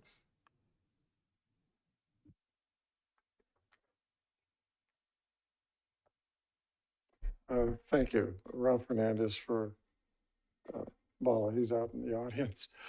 I want to introduce you to a business owner, father, community member, somebody who is supporting his father, his family, his children. It's very common with some of these tobacco shop business people. They are not relying on the county or on the city or on some of the other programs that cost taxpayers. They took upon themselves to create and work at a business, which also is a future investment in the ultimate time when they retire. It'll help pay their retirement. Here again, saving taxpayers money in various ways. Now, they are, and I've looked at a lot of the tobacco store owners, and I am not one. I am not one. I just happen to befriend a lot of them.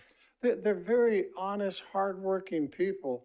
If you have youth come up there and try to buy tobacco products, they work at it to say, no, get out of here. You know, we're not going to sell to you. They are regulating their business to the best of their ability. But to just suddenly impose certain regulations and laws upon them, which is going to affect their sales and ultimately their business, then what? What would you recommend they do to support themselves, their family, their children? You know, youth will always find a way to buy tobacco. When I was a young man, same thing.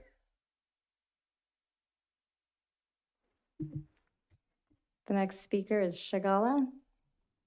Apologies if I'm mispronouncing. Sakashi is the last name. Sakai. I believe they've left, so I definitely said it correctly. Next speaker is Gabriella, followed by Flora, followed by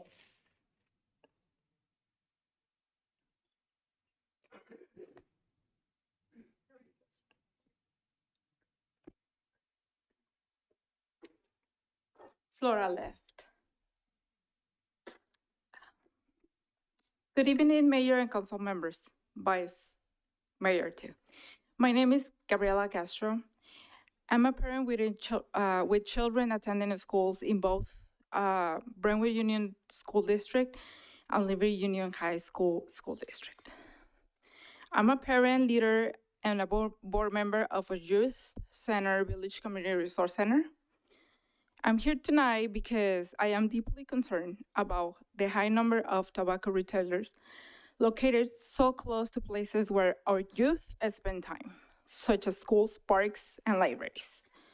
These are spaces meant to be safe, healthy environments for learning and development.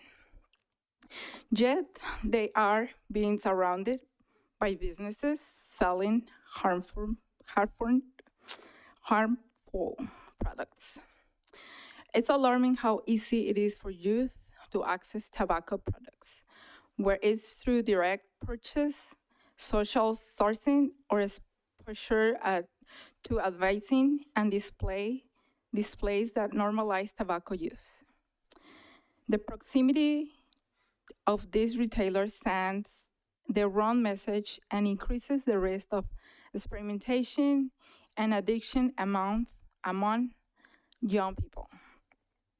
As a parent and community member, I urge this council to take action and pass strong local policies that protect our youth from danger of tobacco, limiting where tobacco can be sold, especially near to schools and your youth-centered locations. It's a powerful step towards safeguarding public health and ensuring a healthy future for our children. Thank you for your time and community.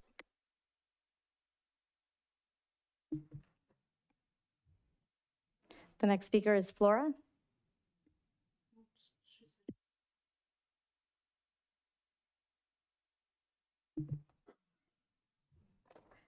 The next speaker is Miriam, followed by Celine, followed by Shahil.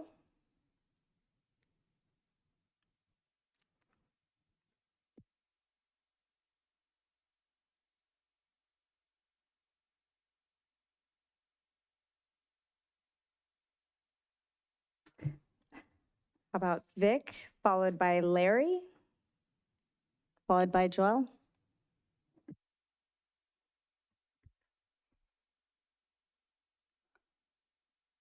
Good evening. The reason why we're here today, I understand what the problem in community is, kids getting access to vapes.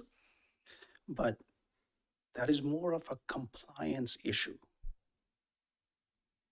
The vapes are already illegal on a state level. And I'm sure the community officers and police department is doing such a great job making sure that our youth is safe. By adding these extra restrictions, what we're doing is we are pushing businesses out of the city. And that's a hard loss for us to digest. Not now, but later on, within 12 months, because we're given a 12-month grace period. Okay, we are down over 6 figures in these projects, if not millions. So please reconsider it. I'm sure our community development people are doing a great job, and they will focus more on compliance rather than adding more restrictions and for business owners to take that loss. Some of us are stuck in long-term leases. Not only that, the business use is also approved by the landlord. So if we say that we can open up a grocery store there, that might or might not be the possibility because there might be another grocery store. What do I do with that? Not only I am limiting with my business use, now I gotta digest the cost of breaking out of that lease. It's a lot to digest. Thank you.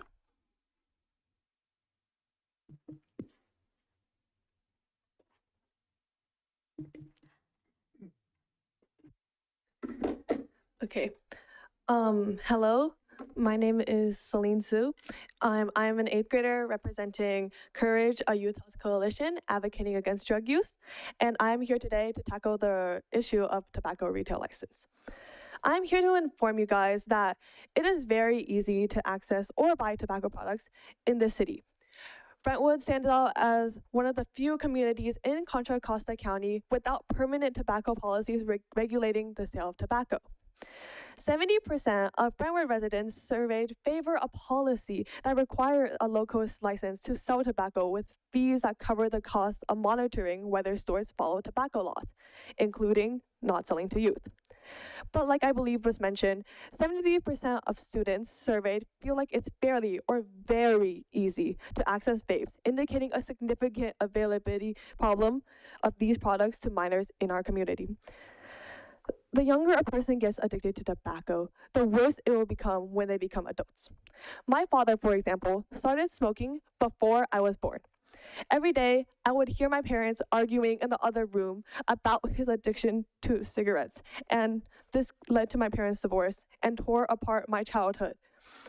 Study shows divorce rate is 70 to 95% higher when one partner smokes. Think about how many families are being torn apart because of this issue. Not to mention the other issue that children whose parents smoke are reported to be 4 times more likely to start smoking themselves. I kindly request for the City Council of Brentwood to bring forth a tobacco retail license to be voted on. I urge the council to vote in favor of this license. Environmental prevention is key for protecting youth, which includes limiting access. Is it really worth risking the lives of and future of literal children and families? That's for you guys to decide. Thank you.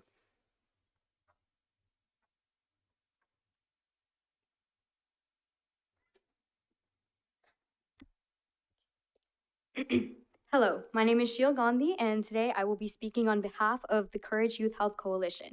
I'm here because Brentwood has among the fewest tobacco policies regulating the retail sale of tobacco.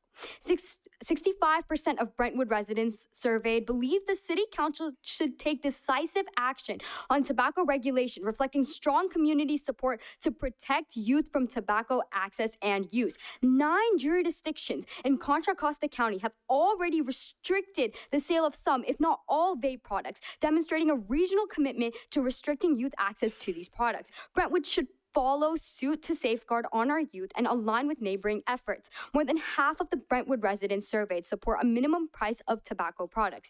It is easier to access products, and the more that it's easier to access, the more students that'll suffer through an addiction of nicotine. Although I totally agree that this process is quite intricate, time-consuming, and costly, this city council has its power to help future generations and adolescents. I was in this county like around a year ago when an adolescent driver, he crashed his car into us because he was choking on a cigarette. And the easier it is to access, the more things like this will continue to happen. And it's really hard to see that. Education for tobacco prevention has been around for an extremely long time, and although that there has been some positive impact, adolescents are still under peer pressure when it comes to trying to smoke. Flavored tobacco is a problem in this city. 79% of tobacco retailers assessed between April and June 2023 sold flavored products that were banned with Proposition 31's flavored tobacco ban. And let me remind you that the people of Brentwood want this, aside from people like me in this room. However, business owners find it unfair due to the first come first serve rule, so that should be looked into for changes. Larry.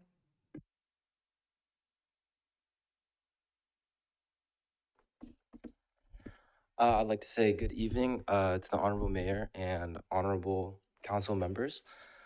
Today, I'm going to be here speaking about in support for the TLR licenses, as not for personal benefit of mine, but for the personal benefit of our community.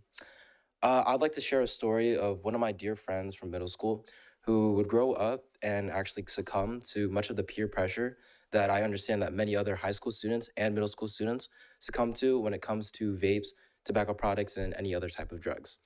Seeing him grow up into this, going down this wrong path it was really saddened and it was a burden for me to see how someone so close to me and so young was able to become so susceptible to a drug that could ruin his life and his future. I'd also like to point out that 79% of tobacco retailers were assessed between April and June of 2023 were actually seen to be selling flavored products that were already banned under Proposition 31. This implies a strong non-compliance in many of the tobacco sellers that are across our county, and I feel unfortunate to say that I want to see Brentwood become a place that is a strong community for youths and families across this county. Leaving off with the fact that under these statistics and all these numbers, there's really just a face and a family of people who are behind with their own lives, who want to lead to great futures and live prosperously. I'd like to urge the council to consider the TLR licenses as a positive effect in our community and into our youth and for the future of our lives. Thank you. The next speaker is Gael, followed by Ashfaq, followed by Hind. Good evening, council members and mayor.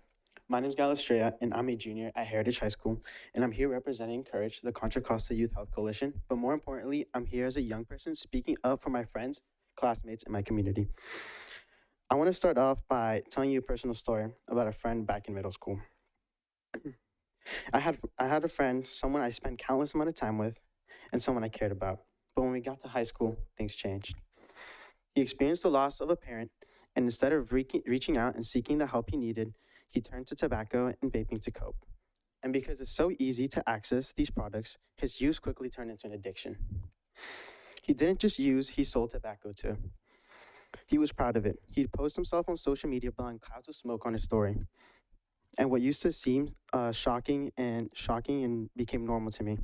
At school, it's common to walk into bathrooms and see or smell people vaping. It's everywhere and everyone knows it, but it's not just about a trend. These are real lives being impacted, and what hurts me the most is knowing that my friend isn't alone. I watch countless of my peers going down the same path. And these people aren't just statistics. They're people I go to school with, and they're my peers, and most importantly, some of them are my friends. And as a youth myself, I see it happening all around me. Vaping is normalized, it's easy, and it's everywhere. According to the 2024 Liberty Union California Healthy Kids Survey, 24% of 11th graders report the usage of a vaping product. That's nearly 1 in 4 students in our district. Even more alarming is that 73% of students say it's fairly easy or even very easy to access vapes. And tonight, I'm asking for your help to protect us. We need a strong tobacco retail license policy that stops this easy access and holds retailers accountable. We can't afford to wait any longer, as many of my peers are already struggling, and more will follow if we don't act now. Thank you for your time.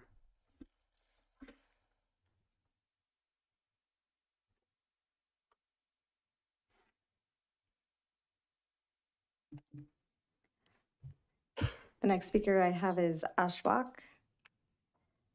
If they are no longer in the building, then the next speaker is Hind.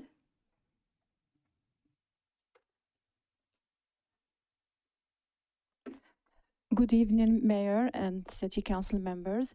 My name is Hind Lalami. I'm a resident of Brentwood and a mother of a child in Brentwood Union School District. I also work as a community builder at Village Community Resource Center. I have lived in this beautiful city of Brentwood for about 10 years now. I am here today because as a community builder and a mother at Village Community Resource Center, I'm advocating for myself and for the community members that we serve, who are leaders, who are moms that were here earlier with us today, but they had to leave because it got late, so they need to put their kids to bed. So the leaders that we serve raised concern about tobacco stores being open next to schools. So today, please, I am here asking you, please, to put a policy to stop stores from opening next to schools to protect our kids from being exposed to tobacco. Thank you so much. Next speaker is Jonathan.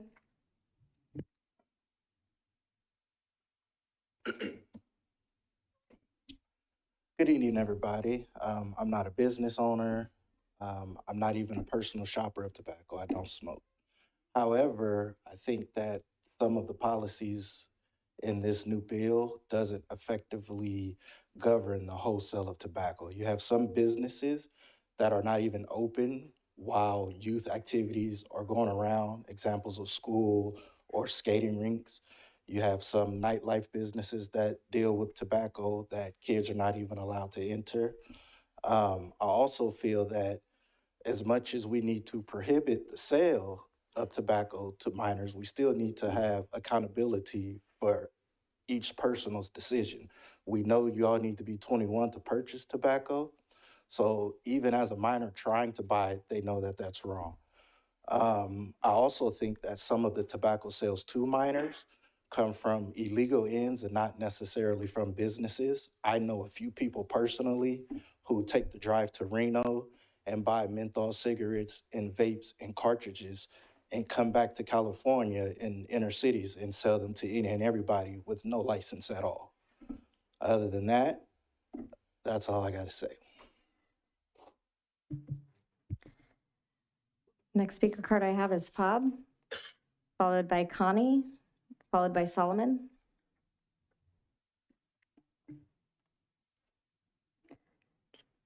First one's last name is Solomon.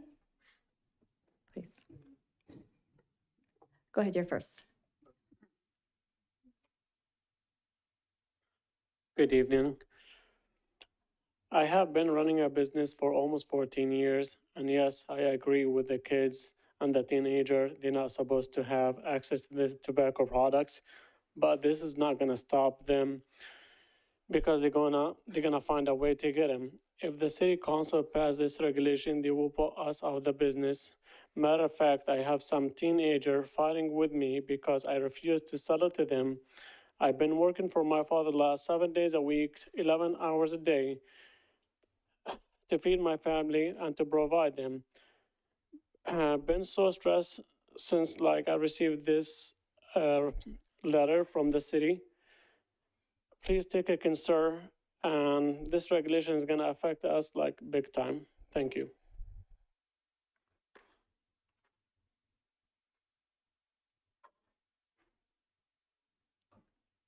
Good evening. My name's Connie Hallback. I work for Robinson Oil Corporation. We just opened Rotten Robbie's a couple of years ago. We didn't see this coming. We have 38 locations. Of the 9 locations that I'm a district manager for, 5 of them have the restrictions very similar to what is being proposed. And we're dealing with it. We certainly have lost a lot of revenue, especially when the state brought on the tobacco laws. What I'm very concerned about is the 500 feet. I think that that's going to be difficult. And also the first come, first serve. I would hate for our business to not be able to have a tobacco license anymore because we might be within 500 feet of another location. That's a little bit punitive, especially when you've built a big location and you need to get payback. We are in business to make money, as all of the people here that are talking that are from businesses. And what's really important is that especially for a convenience store, people come in, they buy their cigarettes, they buy their other products, they buy stuff for the day. It would affect our gas sales. It would affect all of those other sales. And we've seen this play out in the locations where we do have had the restrictions put on. It certainly has been a burden to bear. So I just hope that you'll reconsider what you've got written. Thank you. Solomon.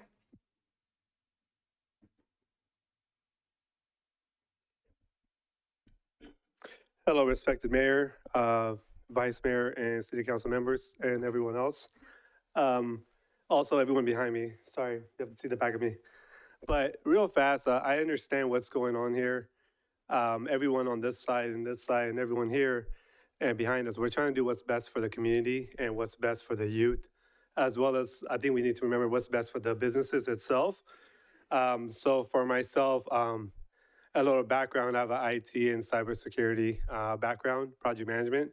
And ever since I was a child, growing up in San Diego, so I'm a SoCal boy, I've always had the interest on working with the youth group. As I talked to Mr. Patel earlier about, potentially getting involved with City of Brentwood to work with the youth group. But I believe one of the things that we're forgetting here is that our high focus should be how can we create more programs like the Courage instead of just focusing on how to go about businesses and setting rules for them to not be able to sell certain tobacco. Because at the end of the day, it's what my father says, your personal choices are your personal choices. It's a decision we make as an adult. If I want to go smoke hookah, whatever tobacco it is, it's my personal choice I'm making as an adult. And I have to live with that. Whether it's positive or negative, that's up to me. When it comes to young children, there's ID checks at the front of every hookah lounges, and I'm sure every department stores, gas stations and whatnot, 7-Elevens.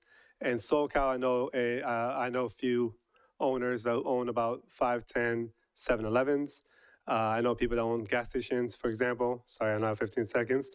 But I believe our high focus, if I can give an advice respectfully, that we should put out more events for the youth to keep them busy and off the street and get their mind off those items. Thank you for your time. I have no additional speaker cards in person.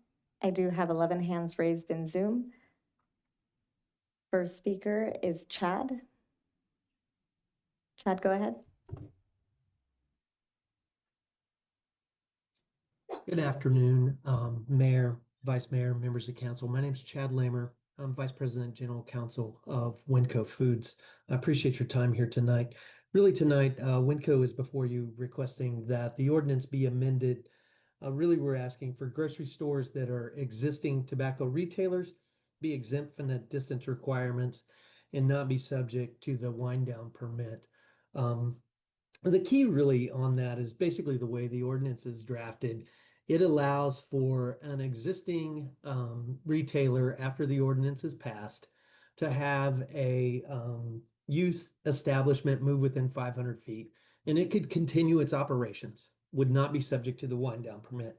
We feel that is unfair to existing retailers that are grocery stores who have operated in this community for, in Winco's case, we've been here since 2003. And the way the ordinance is currently drafted, we would be subject to that wind down permit. So we're here before the council. We're requesting that the ordinance be amended to allow for grocery stores that are existing tobacco retailers be exempt from those distance requirements. One of the other issues that we raise is that as a grocery store, we're somewhat unique within the community of businesses, and that people come to us with for all their shopping needs. They're going to buy their dinners. They're going to buy a variety of products at one stop that will include alcohol and tobacco. And so that's another reason why we would propose that grocery stores be exempt from these distance requirements. I appreciate your time, and we'll be here for questions.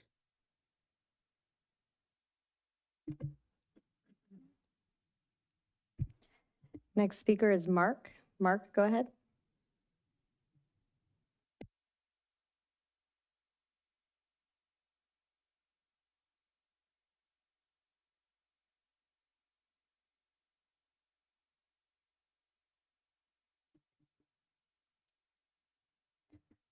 Next speaker is Ariel.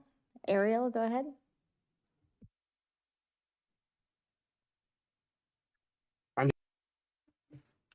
Good evening, Mayor and members of Brentwood City Council. My name is Ariel, and I'm speaking today on behalf of the National Association of Tobacco Outlets, better known as NATO, which represents local retailers and convenience stores here in the Brentwood and across the region. Retailers in Brentwood have shown they can be responsible partners and play a vital role in preventing illegal sales to underage adults. Penalizing these businesses, many of them family-owned, for the behavior of bad actors elsewhere is not only unfair, but also counterproductive. For example, banning adult use vape products doesn't eliminate demand. It simply pushes consumers to shop in nearby cities or online where oversight is weaker and the risk of unregulated or counterfeit products increases. Additionally, minimum price packs size requirements may seem aimed at public health, but in reality, they will drive price-sensitive consumers across city lines, undercutting Brentwood's businesses and reducing tax revenue without addressing the core issue of underage use. Rather than relying on bans, we encourage the city to work collaboratively with retailers.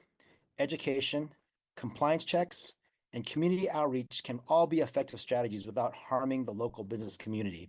In conclusion, we ask the council to consider more balanced solutions that uphold public health goals while also protecting Brentwood's small businesses and ensuring adult consumer choice. Thank you for your time and consideration. We'll go back. Mark, go ahead. Hi, my name is Mark Stroud. Good evening. I'm the owner of 2 gas stations in the city of Brentwood. The ordinance imposes a 500-foot buffer between each retailer. That might sound reasonable on paper, but when you map it out, it becomes a de facto ban. One of our locations has been open for 23 years and is located within 500 feet of another tobacco retailer. This will put one of us out of business. How do you decide who goes? I have been told first come, first serve. This is no way to treat long-standing businesses in the city of Brentwood. We own our location. We can't just pick up and move. Our business is our retirement. We take carding very seriously. We do not sell to kids. We ID every customer who appears to be 35 and under every time. These restrictions won't stop youth access. They'll push it into unregulated online markets where there are no ID checks, no compliance inspections, no accountability at all. This ordinance does not just regulate tobacco, it threatens livelihoods. It erodes small business stability. If the goal is to reduce youth access, let's work together on education, enforcement, and responsible retailing practices.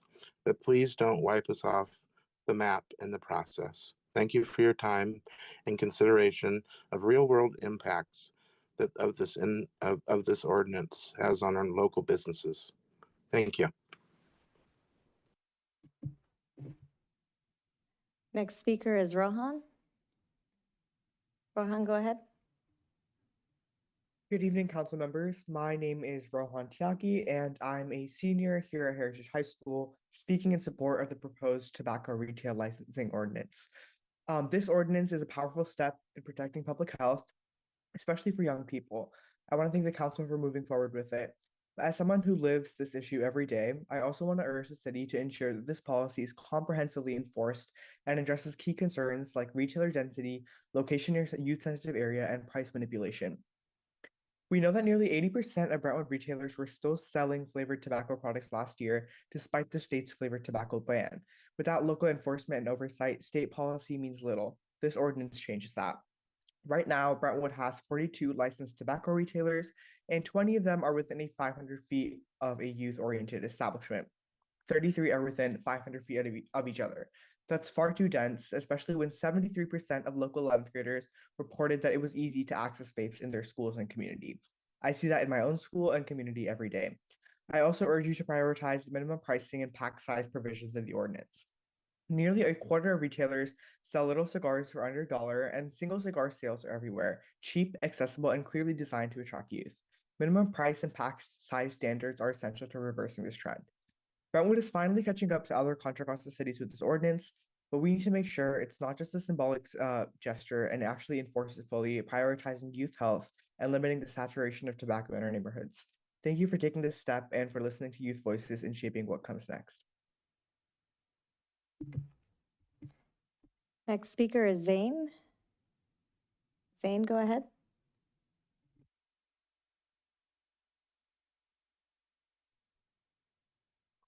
Good afternoon, council members, and thank you so much for taking the time to prepare this really important ordinance. Um, my name is Zane Memon, and I am really proud to have grown up and been raised in Brentwood. I'm here to share today to share my strong support for the proposed ordinance regulating tobacco product sales and requiring licensure of tobacco retailers in our city to protect sensitive youth populations. Um, we've been coming here for quite some time to advocate for stricter tobacco restrictions to protect youth in the city of Brentwood. And this is because, as outlined in the ordinance, Brentwood's facing a troubling density of tobacco retailers located near youth oriented establishments like schools, communities, centers, and recreational facilities. A significant number of tobacco retailers in our city operate within 500 feet of places where young people like me learn, play, and grow. This proximity puts our youth at greater risk of exposure to harmful tobacco products, and passing this tobacco retail licensing ordinance helps keep tobacco out of youth hands, protecting our community and youth. Flavored products and electronic smoking devices like vapes are also known to be particularly appealing to youth, and this ordinance, by banning them, will make great strides to protect youth from tobacco access. Further, a majority of 11th graders in our area report that accessing vapes is fairly or very easy, but by passing these restrictions prohibiting new licenses within 500 feet of youth oriented establishments and enforcing minimum pricing and package standards, we can help change this. Um, this isn't about punishing responsible business owners or responsible adult tobacco users, but instead it's about creating a healthier, safer Brentwood for all residents that balances public health priorities with business interests by allowing wind down permits for current retailers to set a clear path forward. I strongly encourage the city to adopt this ordinance and make Brentwood a city that puts the health and well being of its people first. Thank you. The next speaker is Lee. Lee, go ahead. Hi, good evening, council members. I'm Lee Martin with the California Fuels and Convenience Alliance, and I'm here to express concerns about the proposed tobacco retail ordinance that will significantly impact small businesses in Brentwood. This ordinance threatens the livelihood of local retailers who have invested substantially in their businesses that rely on tobacco sales to drive additional purchases. The proposed restrictions will force customers to neighboring cities, significantly reduce sales tax for Brentwood, and disproportionately harm small family-owned businesses. The ordinance also lacks license transferability provisions, jeopardizing business investments and preventing business continuity. We respectfully request that the council include grandfathering provisions for existing compliant businesses, allow license transfers under specific conditions, require identification only if a person appears under 30 years of age, and lastly, implement a balanced approach that addresses community concerns while supporting local businesses.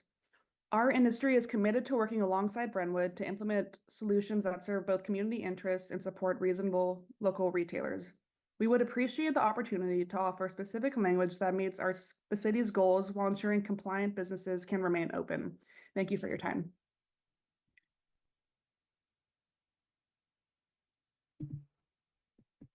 The next speaker is Bob. Bob, go ahead. Good evening, council members. My name is Bob Gordon, a member of the Contra Costa Tobacco Prevention Coalition.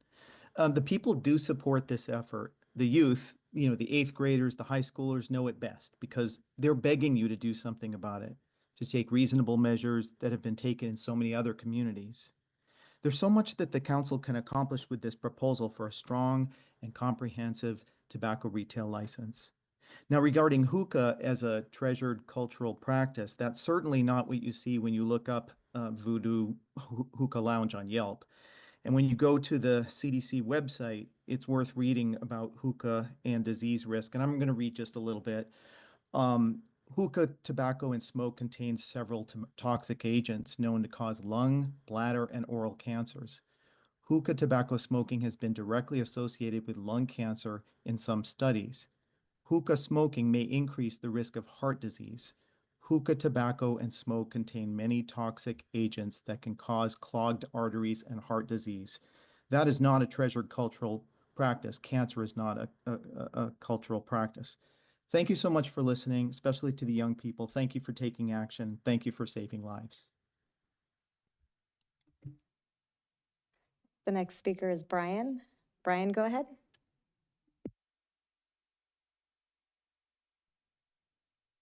Good evening. My name is Brian Davis, and I am Project Director of LGBTQ- Tobacco. We are funded by the state to, among other things, provide technical assistance to cities on the issue of tobacco pricing and other TRL-related components. We worked with the City of Concord to help them develop their upgraded tobacco retail license, which they adopted in 2023. Concord's minimum price for packs of cigars, cigarillos, and cigarettes is $10, which is in alignment with the 2014 Surgeon General's recommendation of $10 for a pack of cigarettes. The only exemption to these restrictions is the allowance of single cigars for $5, which is not in alignment with best practices. Minimum prices are not a tax. The extra money goes to the business owner, not the city. 24% of tobacco retailers in Brentwood sell cigarillos for less than $1. Over 100 studies have shown that increased tobacco prices reduce teens' tobacco use and increase adult quit rates. Concord also stopped the sale of all vape products, both flavored and unflavored. During our surveys of Concord stores after the new TRL was enacted, we observed a significant increase in the price of tobacco products and the total absence of electronic cigarette products. We also found that the stores are still in business. A note on the language for your wind down permit, which gives retailers a year to sell off smaller packages of cigars and cigarillos. Some other Bay Area cities allow retailers to bundle their smaller packages into the legally allowed larger sizes and then sell them for the legal minimum price, $10 in your case. There is no need to allow them to continue selling cigarillos in smaller sizes or for lower prices for another year. Also, illegal under-the-counter flavored tobacco sales are a statewide problem. Brentwood's enforcement team could use adult decoy operations where adults attempt to purchase flavored tobacco to help reduce the problem. Thank you. Next speaker is Myra. Myra, go ahead. Good evening, Mayor Myers and honorable council members. My name is Myra Lopez, and I'm the Contra Costa Health Tobacco Prevention Program Manager. Education about the harms of tobacco is an important component of reducing and preventing youth tobacco use. However, it can only go so far, especially when flavored tobacco is easily accessible in the immediate environment. Last year, I joined the California Department of Tax and Fee Administration and the Brentwood Police Department in conducting retailer visits. Every store we visited had flavored tobacco vaping products on their store walls with the intention to sell. Some were selling cannabis and all had other drug paraphernalia available, all of which is currently not legally permitted at any store in California. Once the flavored state law was implemented, the tobacco industry quickly pivoted within weeks. And in addition to still manufacturing and distributing flavored tobacco in California, we began to see ambiguously named flavored tobacco, making it harder to distinguish what was flavored based on the packaging. Additionally, non-menthol cigarettes were also introduced that evaded the definition of characterizing flavor by leaning into the cooling sensations that mirrored menthol. Menthol and these cooling sensations are added to tobacco to reduce the harshness and irritation from nicotine. The industry will always prioritize keeping youth hooked by any means necessary.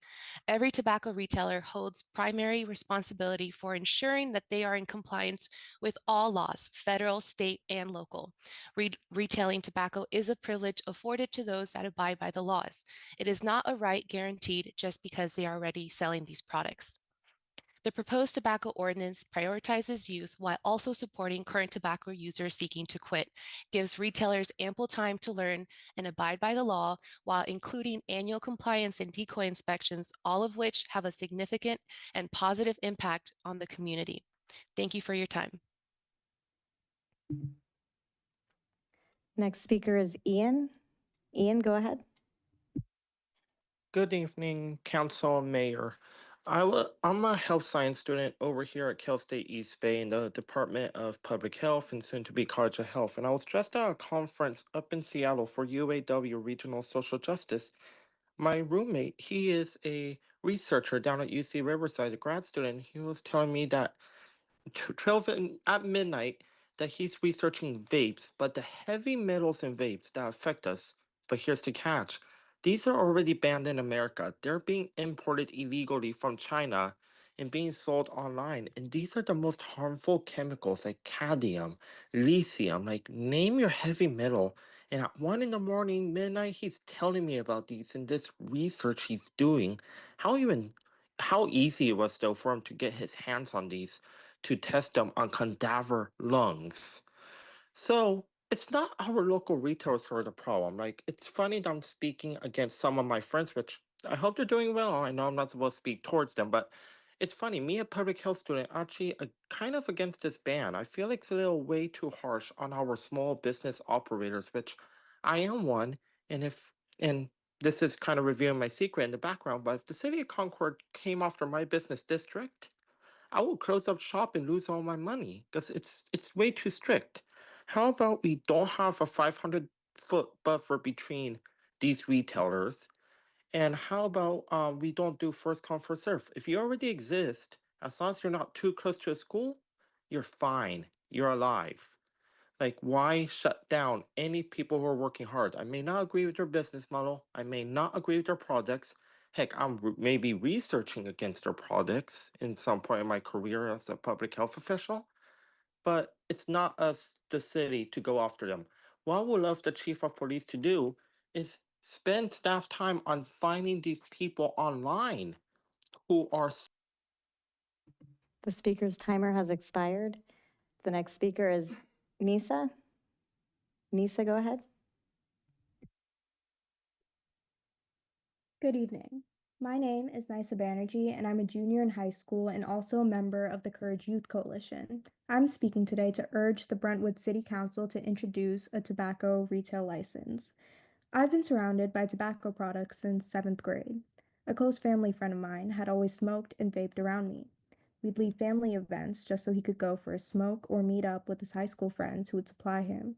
I hated it, and whenever I asked him to stop, he'd just get angry or annoyed. The most disturbing part, he was in 8th grade when he started. How does an 8th grader even get access to these products? Why is it so easy? If someone that young can get their hands on tobacco, anyone can. That alone shows how urgently we need regulation, starting with a tobacco retail license. In fact, 63% of Brentwood's residents support limiting the number of stores allowed to sell tobacco. That is a clear message from the community. And according to a 2024 store observation survey, 27% of Brentwood's 44 tobacco retailers were located within 1,000 feet of a school.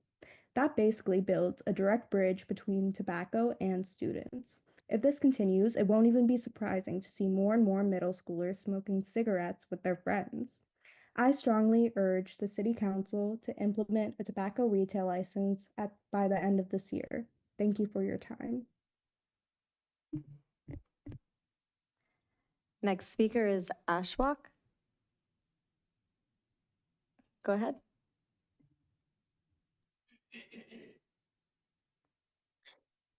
Good evening, Mayor, Vice Mayor, and City Council members. My name is Ashwak Biadi. I was in person earlier but had to leave for the kids. But I work as a relationship manager. But tonight, I'm here as a leader with the Village Community Resource Center. And more importantly, I'm here as a parent. I'm a mom of 2 boys, and I have lived in Brentwood for the past 7 years. I'm here tonight because I'm concerned, and honestly, I'm scared. My oldest son is about to start middle school next year, and I'm deeply worried about the growing number of tobacco retailers in our community, especially near schools. When our neighborhoods are filled with tobacco retailers, the health of our community, especially like our youth, is put at risk. It's not fair that our children are growing up in a city where nearly half, so 20 out of 41 of the tobacco retailers are located within 500 feet only of places where our kids go frequently, like schools, parks, and libraries. And it's deeply troubling that since March of 2020, Brentwood has had the largest increase in tobacco retailers in all of Contra Costa County. That's why I'm asking you to take action. Please limit the number of tobacco retailers in our city, especially those near areas where our children spend time. Our kids deserve to grow up in a community that protects them, not one that puts their health at risk. Thank you so much. The last hand I have raised in Zoom is Flora. Flora, go ahead. Hi, my name is Flora. I was in earlier with my 4 kids. I just left to put them in bed. My name is Flora. I moved to I bought a house in Brentwood 5 years ago, and I thought Brentwood is a safe place to raise a family. I have 11-year-old, 12-year-old, and then 6 and then 3-year-old. My concern today is that I want the leadership to look at the concern of tobacco in the community. As a nurse, I have worked with eating disorder kids, and I have seen them so upset, addicted to nicotine, and it breaks my heart. I have seen minors smoking at the park when I go to park with my kids. I see minors smoking vapor around my kids, and I'm like, what is going on? What is this generations going on? Few days ago, my 3-year-old picked up a cigarette butt from the park. People smoke around the park, and they make the community dirty with their smoking what they call the butt. It's not safe for our community. As a mother, as a leader of village communities resources, I'm here for the leaders to look to this concern for us. Thank you so much.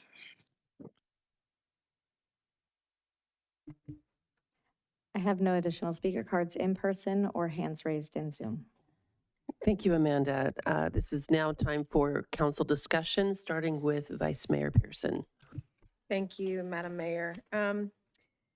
So, this came before LUD, and Council Member Mendoza and I discussed this, but I just want to clarify a couple of things. Yes, I'm an attorney. I'm not our city attorney, but I do want to clarify that a TRL is not a tax. It's not a property-related fee. It is not an assessment. And I know that Prop 218 was brought up. Prop 218 was created in 1996. Prop 218 specifically spoke to items that are restricted on taxes for general and special taxes, assessments, such as property taxes, property-related fees, and charges. So a TRL is actually allowable, and it does not violate Prop 218. It actually was expanded and allowable in 2010 by Proposition 26 that defined it and was upheld by California case law that it was not a tax. So I know there were a lot of comments about this violates Prop 218. It does not violate Prop 218. And so I wanted to comment on a couple of things because I think sometimes I'm a believer that you get more bees with honey. And I never understand why people threaten lawsuits against council or yell at us about parenting ways of being or, make general comments against the council that is offensive. I don't know why people think that that's helpful, but I just want to talk about some of the things that I heard tonight and then talk about my point of reference about why, where I'm coming to after hearing everybody. And I know it's everybody's First Amendment right, so I'm not trying to thwart people from coming, and I would love for everyone to continue to come and bring comments or topics that you find necessary. But a couple of things was that people kept saying, oh, it's not going to eliminate tobacco. You're absolutely right. Not a single policy is going to eliminate youth tobacco usage. But to say youth can simply go elsewhere ignores evidence-based outcomes and the cumulative power of layered public engagement that a TRL has produced. And I want to give you all some statistics. The city of Berkeley enacted a TRL, and the youth sales dropped from 38% to 4.2%. The city of Burbank implemented a TRL, and the youth sales dropped from 26.7% to 4%. Pasadena, 20% to 0% of incidences of youth sales, and Hollister from 33% to 4.5%. That's evidence that TRLs actually work. TRLs reduce overall access, increase accountability among retailers, and it supports community norms that discourage youth tobacco use. Communities that adopt TRL's ordinance have fewer illegal sales to minors and better compliance among retailers. But one of the things that really stood out for me, oh, and I wanted to add that we're not creating anything new. Senate Bill 793 codified Health and Safety Code 104-559.5 that was upheld by the majority of California voters under Prop 31. This was in November of 2022, that prohibited retailers from selling most flavored tobacco products, including menthol cigarettes and flavored e-cigarettes. There are some exemptions for flavored shisha under Health and Safety Code Section 104-559.5, but it actually allowed for cities to govern and regulate higher regulations for places like hookah lounges. I am completely recognizing and appreciative of cultural significance of hookah lounges. But I know that a lot of the cities that have implemented TRLs have requested non-tobacco herbal alternatives in hookah lounges. The other thing that was brought up was like parents just need to parent. And I have to say that sentiment is reducive and deeply, deeply insensitive. It's insensitive to real life challenges that parents have to face. Me as a parent, I work 3 jobs. I can't be everywhere all the time.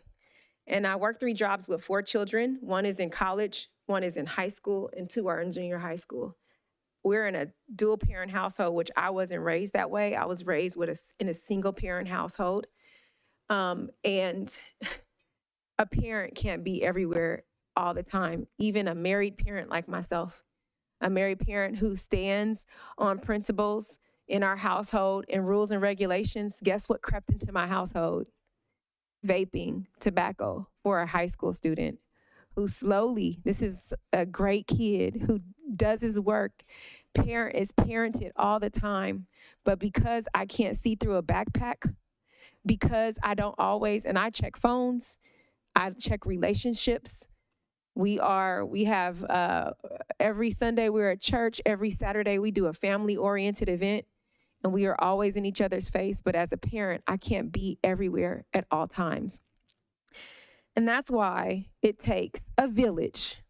It takes a village of community partners, of our schools, of our city officials, and our businesses to ensure that in Brentwood, we always put kids first. We put our children first. To the commenter that said parents should take care of their kids, this parent is doing that. This parent is putting our Brentwood kids first. So I also, as a business owner who owns a law firm that's been around for over 15 years, a small boutique firm who's opening up her own lounge in the city of Brentwood, I am mindful of what these restrictions can do for businesses. And so part of the discussion that I want to include with the council is that everyone here knows that this is not a punishment. This is a preventative measure. This is a community preventative measure. And yes, the discussions, if you look back at the council meetings, and we started this in 2022? In 2022, we started the conversations. And I'm so happy you all are here tonight. And I thank the city for noticing you. But we took you all into consideration, very much so. Business is, we keep thriving because of businesses. But what happened in 2022, the county came and they gave real life statistics on regular violators in the city of Brentwood. Regular and consistent violators in the city of Brentwood. Now, that may not be anybody in this room, but we don't have any idea of who does and who doesn't. So the only way we get to regulation and to stop it is to literally put things in place, such as a TRL. Now, Looking at the TRL today, I'll say to my fellow colleagues, I think there are some things that we can do because I am concerned about businesses lost. I would like to, I have no issue with flavored tobacco, and I apologize. I like all the restrictions. I especially love that we have in there, one of the parts of the language in the municipal code 5.76 product restrictive is consistent with state laws. So I appreciate the consistency with state laws. But I do think we need to look back at the separation requirement of the 500 feet. And I think we need to look in, I know we didn't want to do the grandfathering in, but I do think we should look at the grandfathering in because we may lose about 20 businesses who are not offenders. And so when during my briefing, I talked to city staff, I thought about, can we do some type of grandfathering in where there haven't been, for people who have been good citizens, good business owners who have not violated any laws, and those who have been offenders don't even have a chance. Is that a possibility that this council would consider that? So that's all of my comment. Yeah, I think we already watered down the ordinance a lot from where we started. Like, remember, it was gonna be super strict. This started the county came because we were at an interagency meeting with our school, and we're having a lot of issues at our school. And the number one thing that cities are seeing that reduces tobacco consumption at schools and by the youth is to have TRLs. And they suggested 1,000 feet. We reduced it to 500 feet. So I think we already had the discussion on not hurting all businesses with the 500 versus 1,000. But, I've told Vice Mayor Pearson, I was actually working for Safeway, and my bonus was impacted by sales at Safeway. I was in finance. And we made the very difficult decision there, just like it is here, is we're gonna impact our sales. And we stopped selling all tobacco because we had to, it was a moral decision, not a financial one. Because as a company, they made the decision that it was the health and safety of our shoppers were more important than making the dollar. And that's how I feel right now. The health and safety of the kids that are in Brentwood is more important to me right now. And I know people talk about tax dollars. And the catalyst, the reason we brought it is because I told staff Antioch is going to start taking away licenses. And I said, we know what's going to happen here. They're going to come here. And that is what happened. Now we have a lot of licenses because it's been 3 years since we brought this up. But I would like to make the motion, and I would like to leave it at 500 feet. I think we've reviewed this policy 3 or 4 times, right? So when we're ready to make a motion, I'm ready to make a motion. If it doesn't pass, it doesn't pass, but I'm ready to make the motion. We have other comments coming. No, I understand we have other comments, but when they're done speaking, I'm ready to make a motion. Okay. Councilmember Orlemans. When we originally brought this up, or when we, as a council, were talking about this before it became an ordinance, I had already brought up grandfathering in other businesses, grandfathering in existing businesses. One of the speakers, and I might mess it up, but it might have been Norma, I made the same comment. Why would businesses consider coming to Brentwood if Brentwood had the chance of changing the rules and outlawing their business and not allowing them to continue on? I think it's important to support our small businesses. I think it's important that we support the sale of tobacco being legal.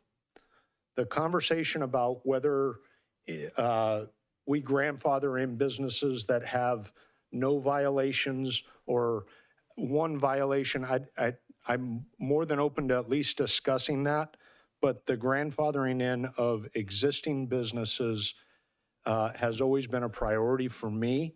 That you came to Brentwood, you opened a business within the city of Brentwood, and it's our responsibility to also take care of you. You've entrusted us to take care of you and your business, and that's truly what I believe in.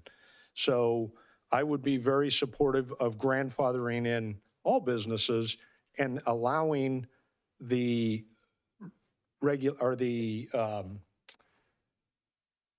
the chances of us going out and finding the violations and taking away those licenses if you violate or if they're violated. Now, I am by no stretch of the imagination. I've raised 6 kids. I'm from a family of 6. I understand some people are going to use tobacco products and some people are not going to use tobacco products. But this ordinance isn't going to solve that problem. They're going to go online. They're going to go find it other places. But if they're going to find those products, and we have businesses already existing, we're going to send them to Antioch and Oakley and everybody else to buy their products, or allow them to buy the products legally here within the city of Brentwood and do what they choose to do with their own body. Now, the kids, 100%. I would love to make it impossible for the kids to obtain the tobacco products, but I don't know how to do that. I was a police officer for 34 years. I have no idea how to keep kids from using heroin and marijuana and all the other illegal products that are out there. If that existed by simply making an ordinance, we would have done that years ago. So we do need an ordinance here in Brentwood. We do need a very strict ordinance, making it difficult for youth and underage people to buy tobacco products. We do not need to injure or hurt our small businesses that already exist within our community. Violate the rule and you no longer have my support. We're more than happy to follow through with the rest of that ordinance about taking away those licenses. So what about the 2 that just violated? Like, everyone knows we're working on this. What about the 2 that just violated? The 5? Because I thought there Wasn't it 2 out of, just the other day, the email we got? 17. No, I'm talking about recently, like this last month, March. It was in March. 2 Yes. violated in March, knowing that we're doing this. How do you feel about those 2? They know what we're doing and they still violated. Right, and it's within our policy of what we're going to do when those violations occur. So, but that's And- my question is, are those 2 that already had it, are they grandfathered in? Are you going to give them grace? Or do you say, you knew we were doing this and you still chose to violate? The rules are set up. If we didn't like the rules in the past, we should have changed them in the past. We're working towards it. We can't hold somebody accountable for a law that didn't exist. No, I know, but I'm saying, we could do whatever we want, right? It's the ordinance. We already Absolutely, said- absolutely. We already said no 500 feet. And so what is your position on the 500? So it actually, studies show that it does reduce use of tobacco among youth, not having it within 1,000 feet. We reduced it to 500 feet. So are you saying you don't want to remove tobacco from 500 feet around youth facilities as we define them? Correct.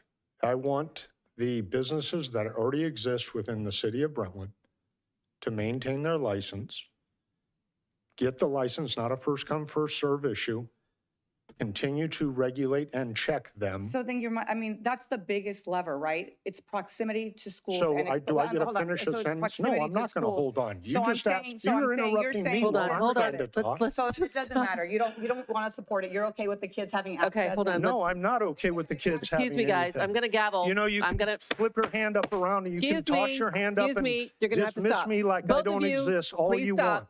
That'd be fine with Tony. me. Please stop. Ovita, we have to, okay. Faye, did you want to speak? Excuse me for using first names. All right. I'm not a smoker. I don't like tobacco, personally speaking, but it doesn't mean both sides of my family don't smoke tobacco. And I am part Middle Eastern, and it is a cultural thing that it is in my culture. So I can't sit here and say I don't appreciate the culture aspect of it, because I do, although I don't do it. Currently, the age for selling tobacco in the state is 21 years old.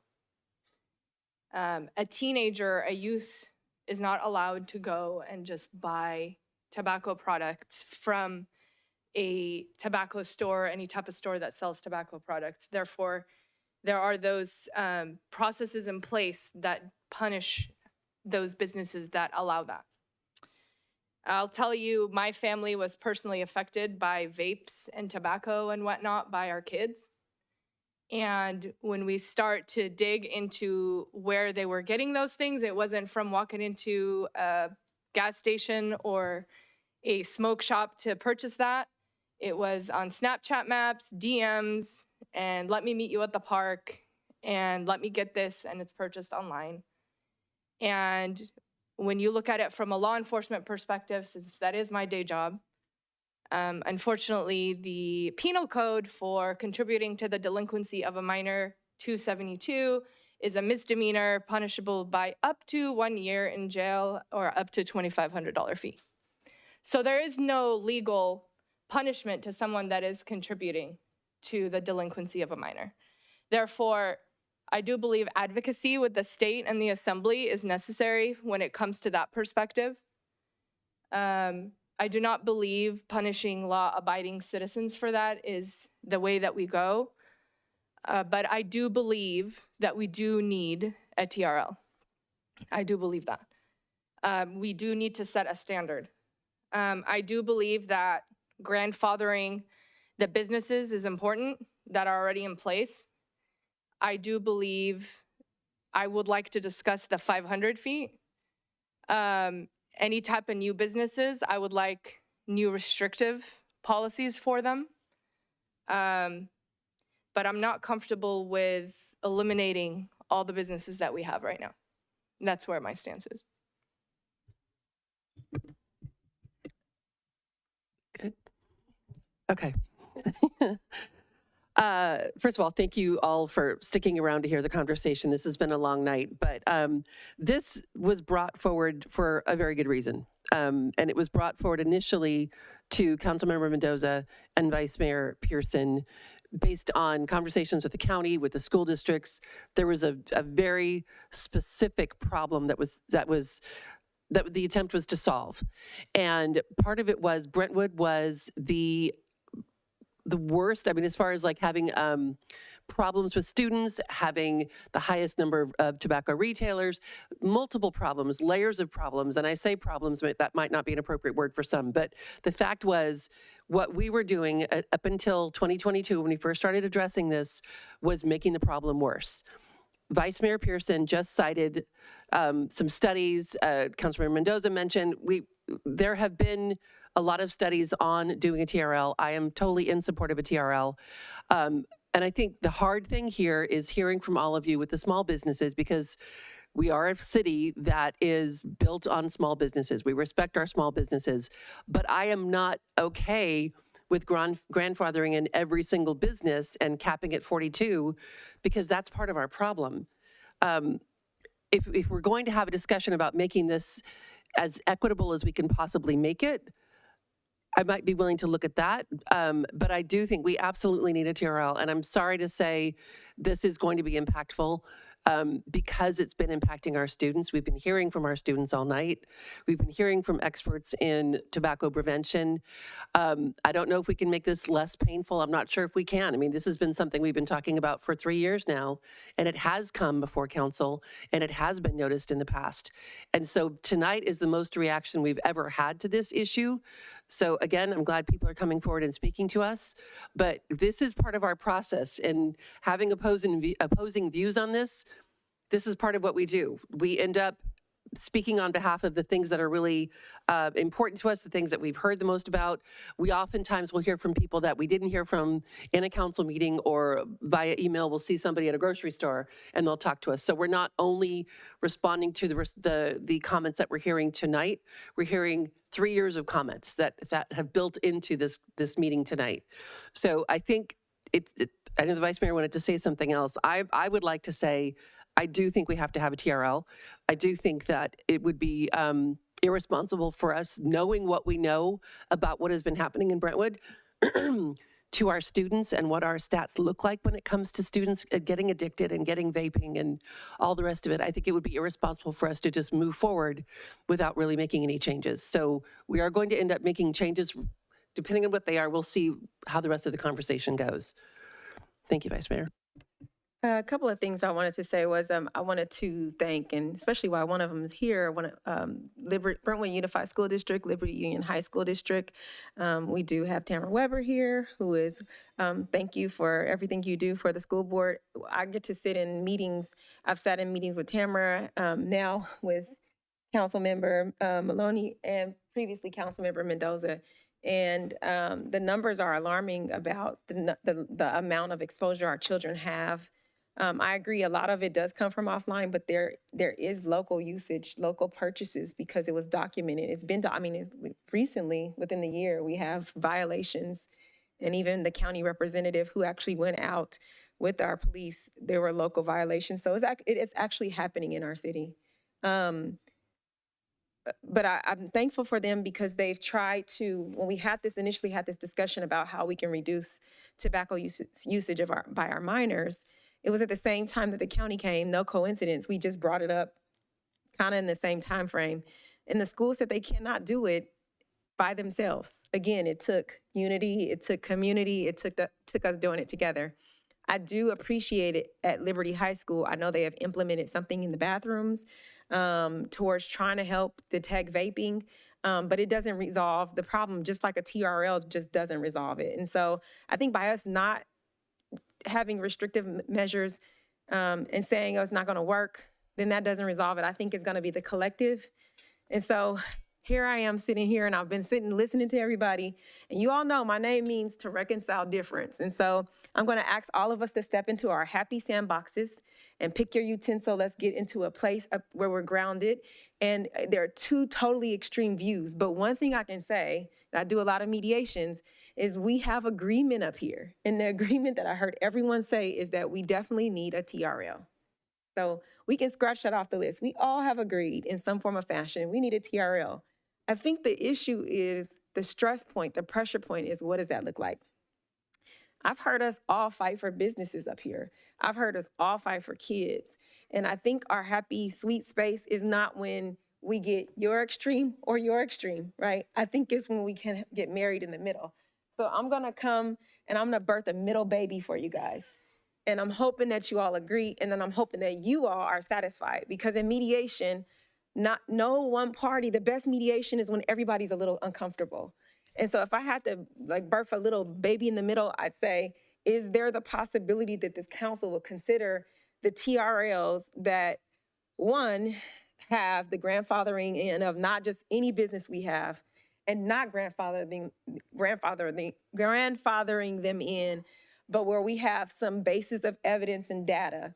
We have collection of enforcement recently. Thank you to the police department, to the chief. We have collection of data from the county. If we have that type of collection of data, and this will be something that city staff would have to go back and figure out, but if we can figure out some type of tool that if someone has been a previous offender, they are not grandfathered in.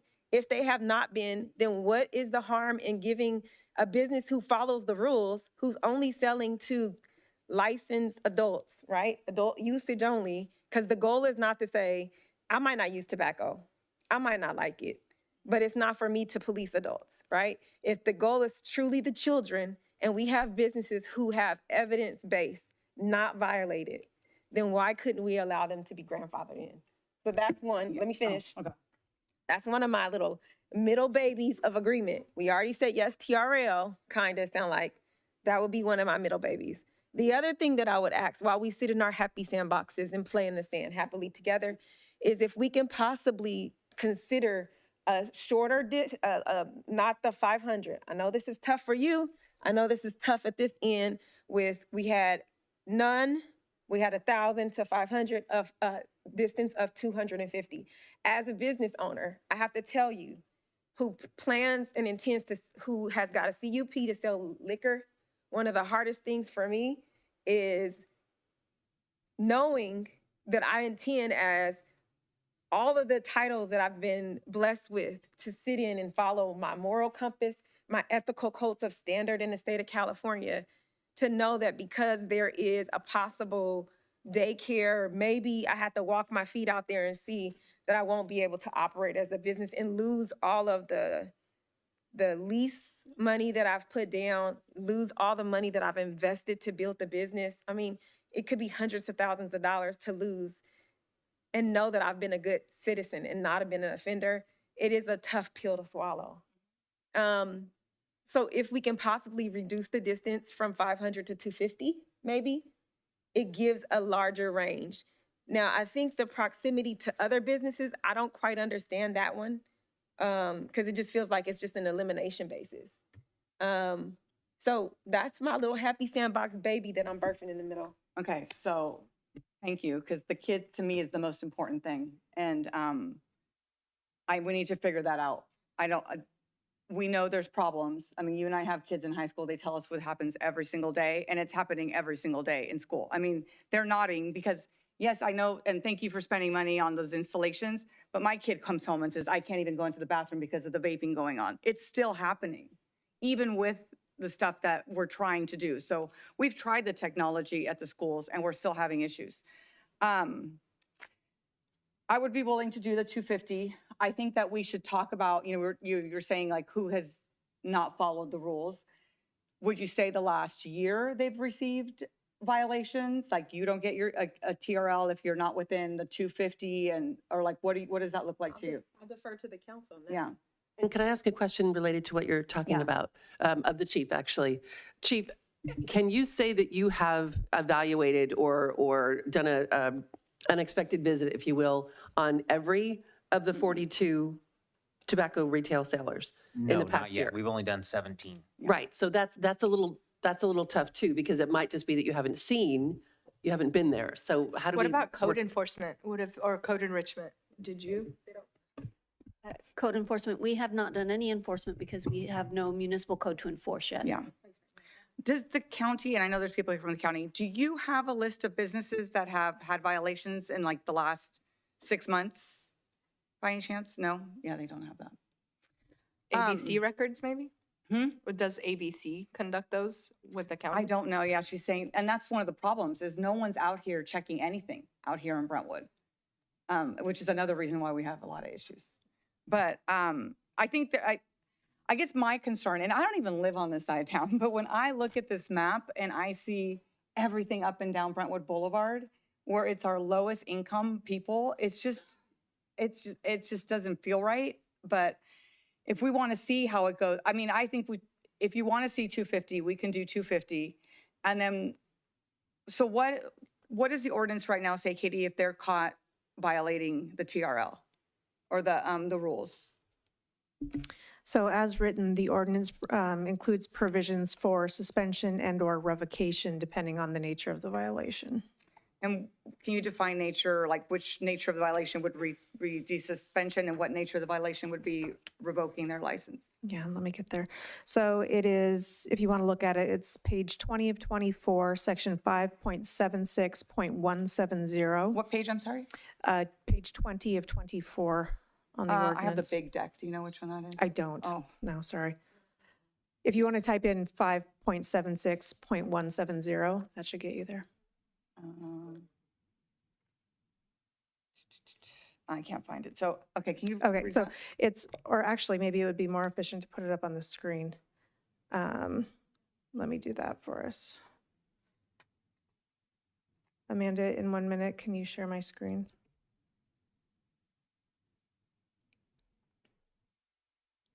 I think maybe you can share it. Oh, there she goes. There we go. Okay. So we have provisions whereby if either the department or a court or any other jurisdictional body finds that there's been a violation, the first violation, the license would be suspended for 60 days and there'd be a fine of $1,000. And you have to bring yourself back into compliance within those 60 days, right? Or you don't get to, or you get a second violation slapped on you. Second violation, at the same location within a 5-year period, so this follows for 5 years, your license is suspended for 120 days, and the fee is another $1,000. And you have to bring your sales and operation back into compliance within that 120 days. If you don't do that, then a third violation is automatically added and enforced. And if you get a third violation with any 5-year period, the license is revoked and there's no right of renewal at that location, and there's a third $1,000 fine. So there can be other instances in which the license would be revoked, specifically if the city finds that it shouldn't have been given in the first place because you actually violate like the proximity or your eligibility to participate, then it could also be summarily revoked. Otherwise, it's that three-step process that's anticipated. Okay. So, I mean, I would be open to talking about the 250, you know, I wanted 1,000. So I'd be open to talking, I don't know how everyone else feels about it. But I think, you know, we've heard from the parents, it's the proximity to the school. So now we're going to 250, which I'm not crazy about, but I'll make, you know, I can do it and see how it goes. And if we see that we're getting more violations, or if you're in the interagency committee and you're still seeing that there's things going in school, then we talk about making it stricter again. But I just need to find a way to take care of our kids, because to me, that's the most important thing right now, right? It's like, you can't give me enough money to take back someone having popcorn lung. And it takes 3 years for a teenager to get popcorn lung. So there's no money that can reverse that ever. So no profit is worth it to me for someone who's selling to kids. It's just not. I think I want to add, there are some people selling to our kids too. And children are very important to me as well. I just want to balance, make sure that our kids are protected while we are taking care of our businesses as well. But if you are an offender, I do agree that we need to have a stricter violation for you. Well, and that's the thing. It's like, again, if you talk, I mean, yes, they buy them at the parks and stuff, but they get them somewhere. And there are kids going into stores and buying them and then reselling them. I agree with that. That's what's happening. So I mean, I don't know. I don't know how you feel about the 250. I know you had questions about the 250 proximity. I did have a question. Did we say that the 500 did not apply to daycares? So I think what Linda indicated was that daycares are not specifically called out as part of the definition of youth-oriented establishment, but the way in which that term is defined does leave staff the ability to exercise some discretion, such that subsection 4 of that definition includes, quote, any business establishment likely to be frequented by minors, such as, but not limited to, video game arcades, skating rinks, bowling alleys, et cetera. And I would argue that staff would be well within its authority to determine that a daycare is somewhere where youth spend a good deal of time. I thought we had said, because daycares are minors, we were not going to include daycares, but maybe I just remember that incorrectly. Because I'm looking at Baby Yell Academy, like a baby is not going to walk in and.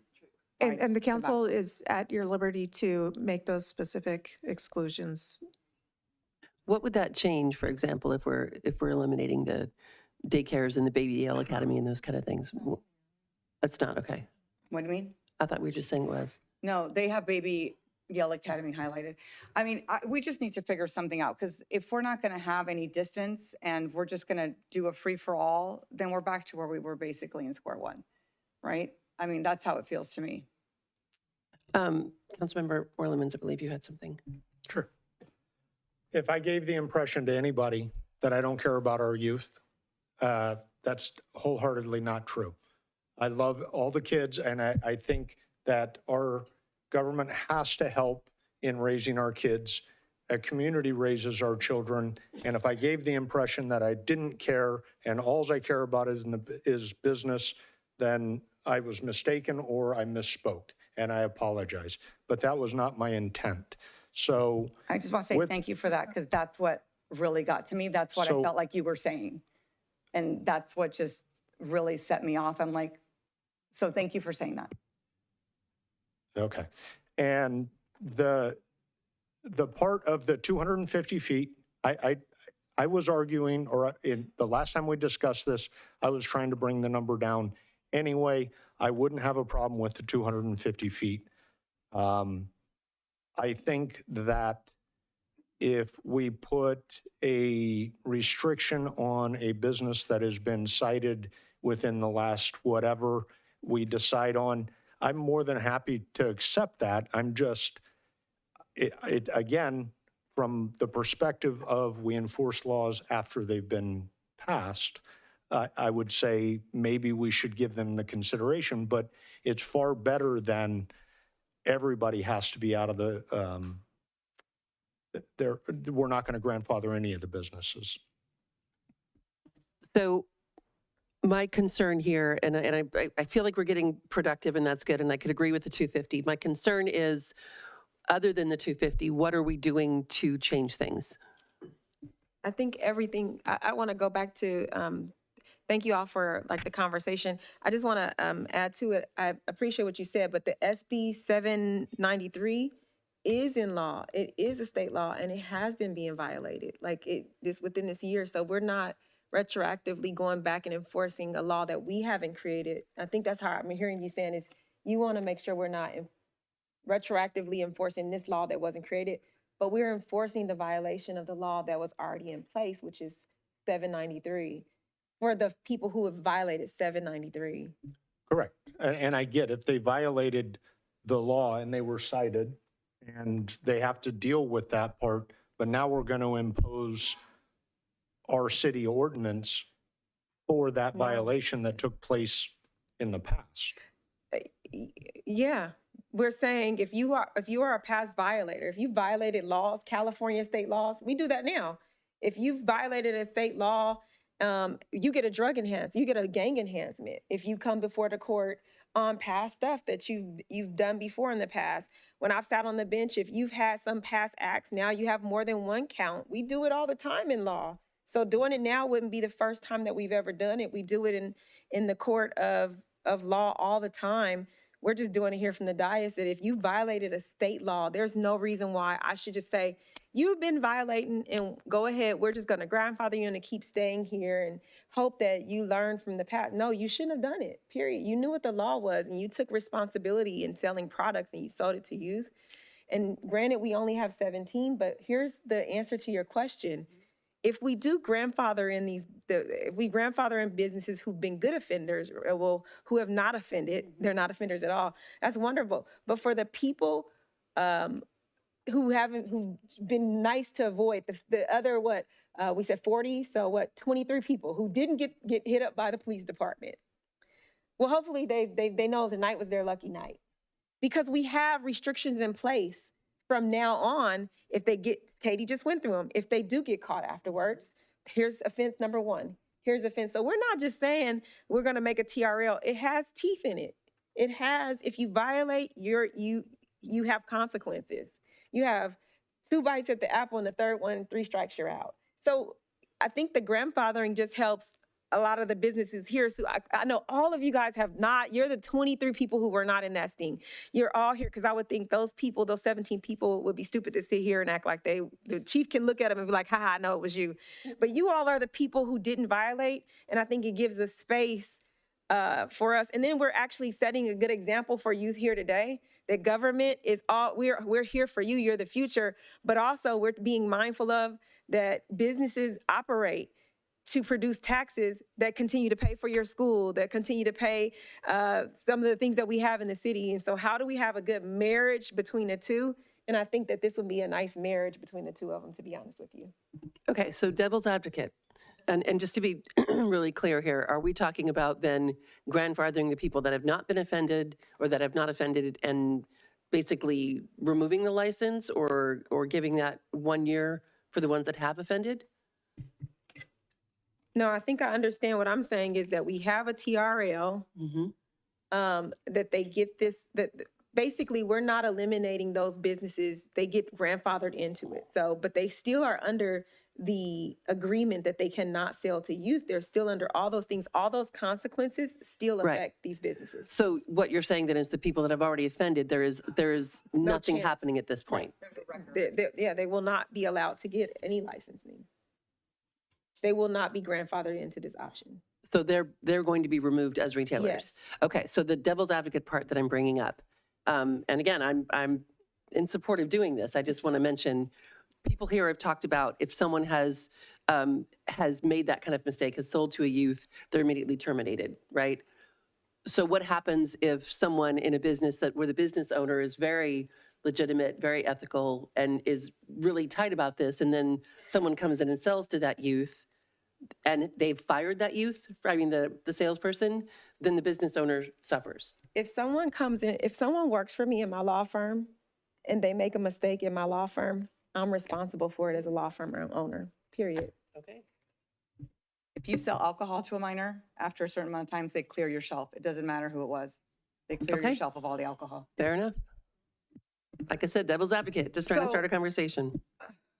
When it comes to the ones that are 250 feet from the schools, you would just want to grandfather them in, or are we giving them the 1 year grace? The grandfathering. So they're going to be there forever. They can, why not? If they're good, they're not violating and I'm off the mic, but yes. I know. And that part is just, that's the part where it does impact a kid, right? Like We don't know that it does. No, there's studies that show it does. There's studies that show that being exposed to a retailer who sells tobacco does negatively impact a child, and they have a higher propensity to use tobacco. Well, tobacco can negatively impact the child, but we're not here to be anti-tobacco. No, I'm not. We're here to but- be anti-violation but of Senate Bill 793. Yeah, but it's the same reason we don't do advertising in alcohol anymore, right? We don't have the dog that that used to sell and the frogs because because kids saw them and then kids wanted them and blah, blah, blah. So yeah, I think that argument is like so broad that we can go down the rabbit hole of things that can negatively impact. Like I can go down the list of everything in our Brentwood, in our county, that negatively impacts youth. And we can be here all night to talk about it, but I think that this is a good starting point. I think you raised one amazing thing when you said we can always come back and talk about it. Yeah. We can always make I'd it like more to say harsh. that Yeah. too. I think if Yeah. we don't adopt something tonight, that it feels like we don't have enough of a change to actually make a difference. I think then we I have feel to like do we need something, 'cause to. what are we going to do, wait another 6 months? Right. I've already waited 3 years, right? That's kind of what I'm saying. Like I feel like we need to, if we adopt something and it doesn't have enough teeth, then we do need to look at coming back sooner than a year, because I don't know that as much as I want to save the businesses, I want to try and do what I can there. I don't know that what we're doing is enough of a change, because what is the 250 actually doing? I mean, other than the violation part of it, what's it actually doing? So 250, so going forward, I mean, we're not going to have any more licenses, right? These are the licenses. We're not going to have any more, no more new business in tobacco. If one of them closes, can a new business come and open within 250 feet? So just a couple of clarifications real quickly. First, if you adopt a TRL, even if you grandfather in a number of existing businesses, this is still imposing many tobacco sales restrictions that we don't already have. Like the single cigarettes and stuff. Yes, so there is that aspect of it. Okay, and second, your question was, help me. So if a business goes out of business Mm-hmm. and it's near a school, can we say any new business? Like you can't open a new business under new management with a license within the 250 feet. Can we make that 1,000 feet and try to move this away from here? You don't see the map that I'm doing, but. We can look at that. I think the issue on our side of the house becomes, what are the separate justifications for 250 feet in one circumstance and then 1,000 feet in a different circumstance? So we have to be reasonable and not arbitrary and capricious in our lawmaking. And so trying to justify two different proximities for two differently, situated retailers may be something you would want us to look into before you adopted it. But Katie, wouldn't we be allowed to do that for new businesses though? That's a very big difference, like an existing business versus a new. Yeah, we're grandfathering, so I wouldn't think that the grandfather would be different than new businesses coming in.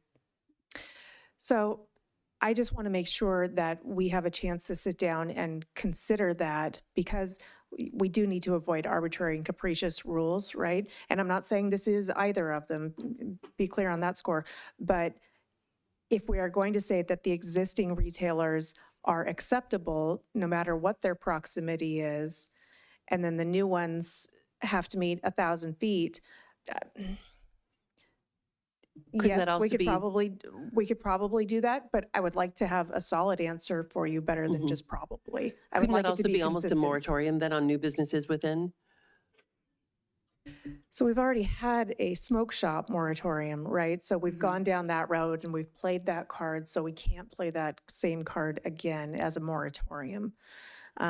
What you've already talked about tonight is different enough that we would need to come back to you with substantial changes, assuming there's, a consensus here. So I think you're going to have to let us have a look at how some of those would play out against some legal concerns that we would want to evaluate. And I want to make it clear, I'm not recommending any changes to the package sizing. All of the recommendation, and this is, serving on several boards, people say like, trust your boards, trust your separate committees. In LUD, and then before City Council, I think for 2 other meetings, we looked at all the data and the research that those specific items have a powerful effect. And so I'm not suggesting that we change any of those. My only 2 would be the grandfathering in of businesses, with the exception of those businesses who are past offenders, where we can provide evidence that they are past offenders, that they are not grandfathered in. And then also the 250 versus the 500 feet. Those are the only 2 changes. Those are the only 2 changes. And then let's move, and then we can do a separate agenda item for the 1,000 feet for new licenses. Well, this is coming back. So what she's saying is if it came back, it would be a discussion item. It has to be all new if she brings it back. So then we do the reading again, because she's saying it'd be different enough, right? We would do the whole. Yeah, we would have to start from square one again. So right now, all of these additional provisions that you've got on here are tied to the tobacco retailer's license scheme, right? So if you're going to grandfather people in, we need to amend the ordinance. Well, you tell us, do we need to amend the ordinance to still have all of those other provisions apply to our existing businesses too? The minimum pack sizes, the minimum sales prices, all of that. Do you want all of that to still apply to existing businesses, even if you're not going to require them? Okay, and do you actually want them to be issued then a tobacco retailer's license? Or do you want them to be exempt from that whole licensing scheme? What are you They can't be exempt if we're going to apply those terms, so they would be issued one with the. Well, you could separately regulate those things. Okay. Right? But then you have this like dual system of regulation, some for existing businesses without a tobacco retailer's license and some for, new businesses that do get a TRL. And I think, well, I think you just want us to, because I'm go ahead. confused. I thought everyone was going to get a TRL now, because the TRL is what's going to fund our police department to do all of the extra work that we need to do to make sure that all of these businesses are following the rules. So I think we need the TRL just because of the funding mechanism alone. And I'm fine with that. When you say grandfather, to me, that means exempt you from this system. That's not what you mean, apparently. No, what you actually mean is being able to sell. Automatically grant a TRL to these businesses that you deem to be eligible by virtue of not having a recent violation. And then they would still be subject to all of the same, like suspension and revocation requirements. So I think it eliminates the running to be the first to get their requirements that we've discussed by grandfathering in. And I mean, we can even discuss the distance requirement of grandfathering them in. That could be that might be a way to go down the road. That could be a different agenda item so that we can. No, what I'm saying is a part of the grandfathering could be part of the distancing requirement as well, that they get grandfathered into the distance requirement. So it is kind of like a parallel grandfathering. What grandfathering look like and what it means would look like a dual system that you've been speaking about under one TRL. I'm so confused right now. Can I ask a question? So if all 41 of our current tobacco retail establishments are grandfathered in, the distance issue no longer becomes exactly an issue. Yes.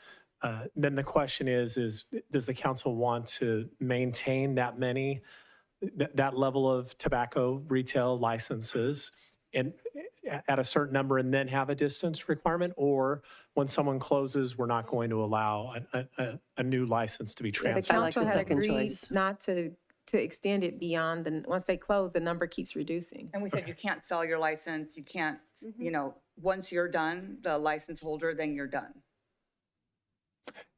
And so I would say that the distance requirement would then no longer would be void because what you'd be doing now is grandfathering existing in and not allowing any additional ones. And then over time, you would reduce the number. Now, there's still a legal question that Katie would need to review. But At least I think that's what the discussion was so far from a couple council members. But then, like, let's say all of them close, playing devil's advocate. That means none of them open up again?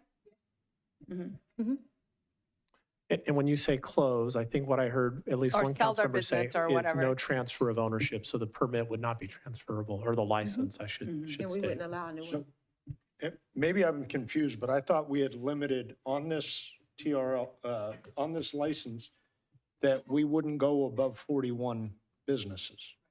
So there can be new businesses, they just have to follow all the rules of being X number of feet away from a child facility, or another business that sells tobacco.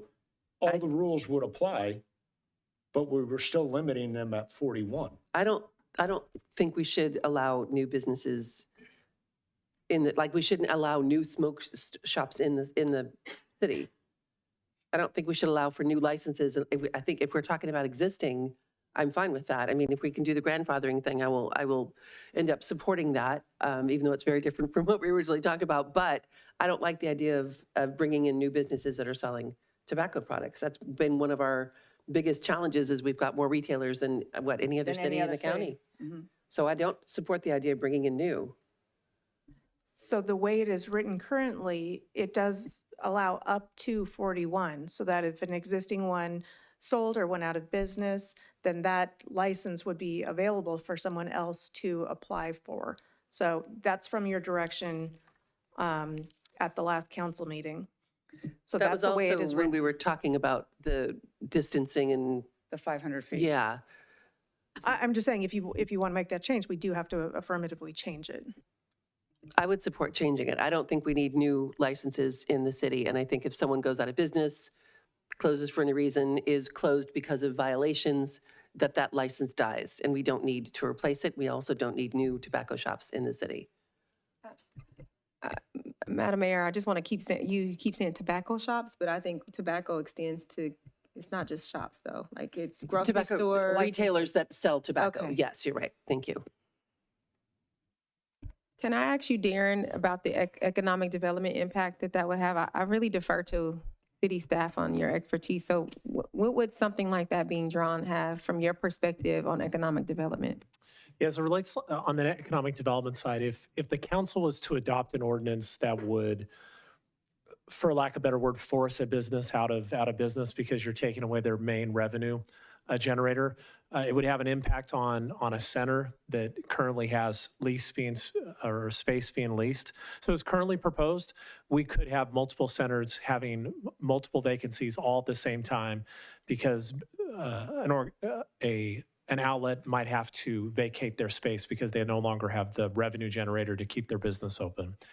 As it relates to what's being proposed, I don't know, but I'd tell you the existing, that was the only thing that I could hear from like a property owner or property management would then say, hey, I know like one center, you have 3 operators within 500 feet of each other.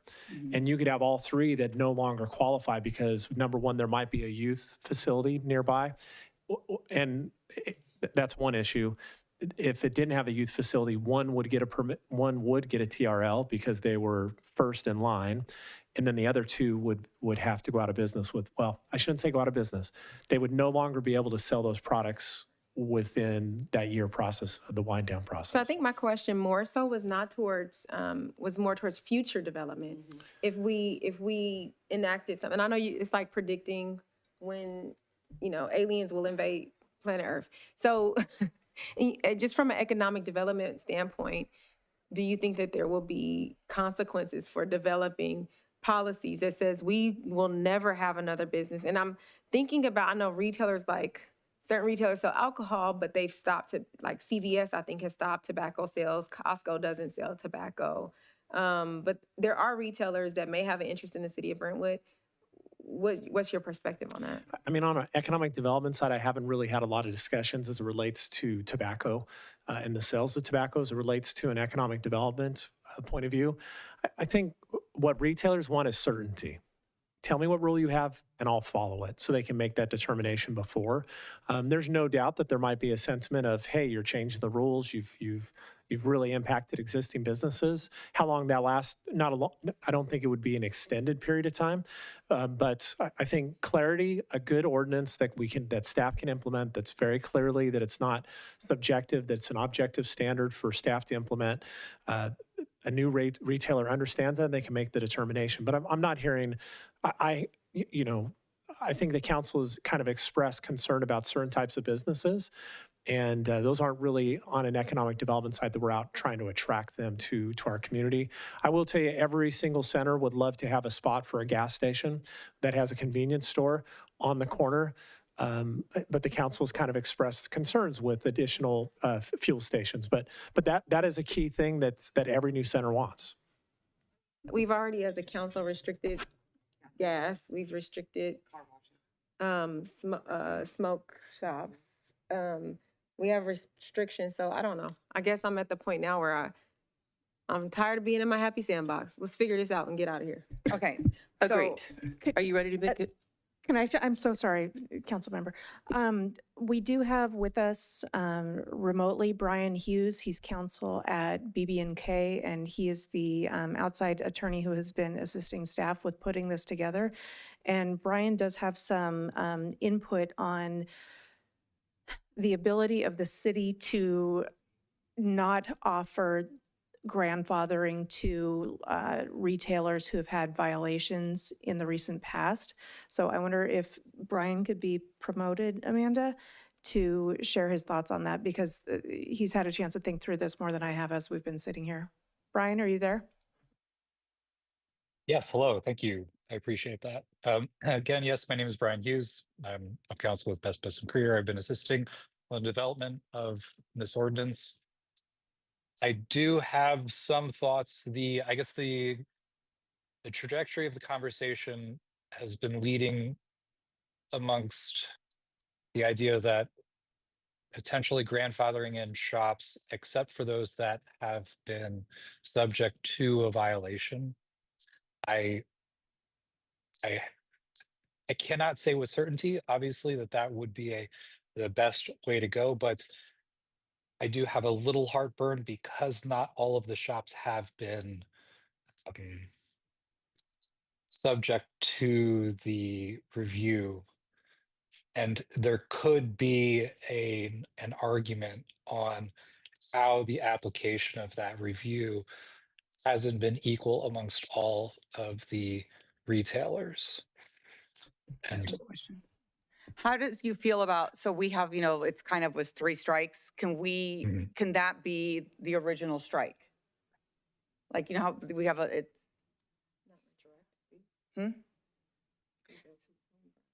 have to think about that. I'm not sure. And I guess my have to get back to concern, would be what Councilmember Orlemans brought up previously, would be essentially penalizing a business for activity that had taken place in the past. And yes, it was a violation of that law, but the only penalty associated with it was the violation, or with the penalty associated with that, not the penalty associated with this new ordinance that we're adopting at a later date. Yeah, I agree that feels more like what he was talking about. Not Yours is the different. retroactive, and what I'm saying is different, is how we get to allowing someone to be a part of it. That feels very violating. We're going to punish you for something that we didn't have in place. That does feel like it, because we're saying, let's go back retroactively and So how for is our yours law. different? I guess that's where I'm not So seeing the for difference. mine, Yeah. I'm saying if you violated this state law, you don't get the privilege of being grandfathered into you don't get these exemptions, versus I'm punishing you. I'm slapping you on the wrist with a punishment. But it's not getting grandfathered in, isn't that No, it's not getting a benefit, but it's not a punishment. You just don't get the access to something. But I think what Mr. Hughes had said is that not every single business was inspected. So some people were. Oh, I see what you're saying.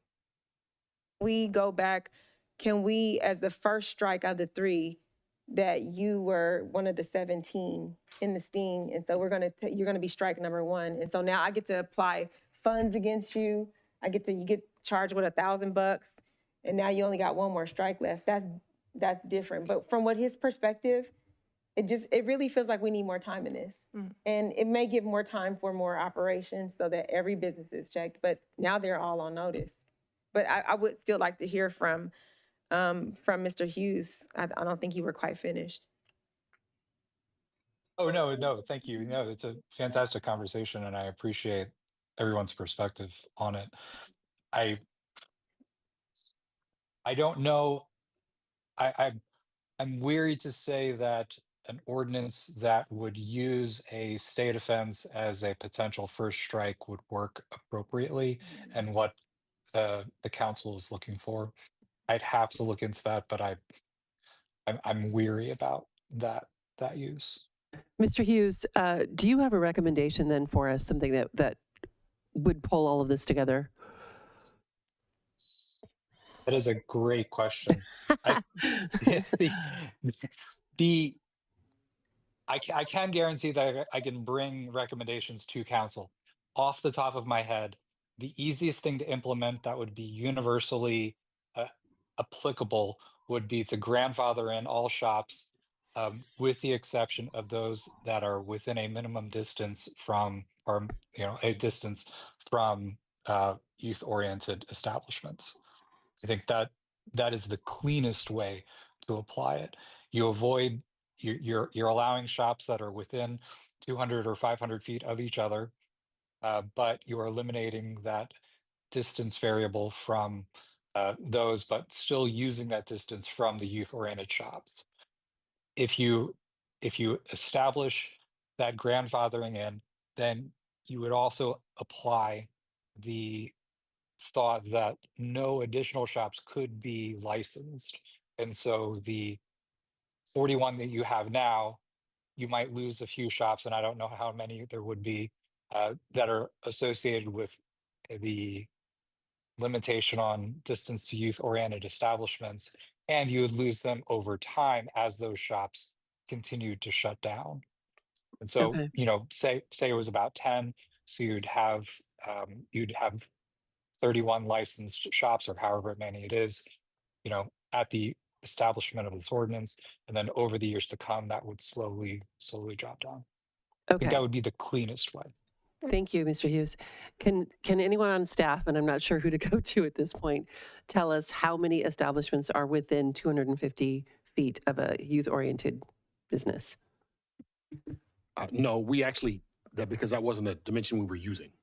So we were using 500 feet. So we don't have those numbers right now. We couldn't tell you that. I did want to clear up a couple things, if you guys don't mind. One of them was that the youth-oriented establishment, the reason that daycares weren't included is because in the model ordinance, it says a youth-oriented establishment is an establishment that deals with youth that are between 6 and 17. So, daycares are smaller children than that. But you mentioned Baby Yale Academy. They maybe have kids that are older than 6, so they may still be included in that. And then we cleared up the fact that there was 41. People have been saying 42, but it's 41 establishments that we're talking about. And then the last thing I want to comment on is we're throwing around the term grandfathering, but that can mean a lot of different things. And so, for the sake of enforcement, right, we want to be clear about what that actually means. Does it mean that they're just exempt from the distancing requirements? Does it mean that they're exempt from the compliance checks? What does that actually mean as far as them being grandfathered? Because that could be applied in a lot of different ways.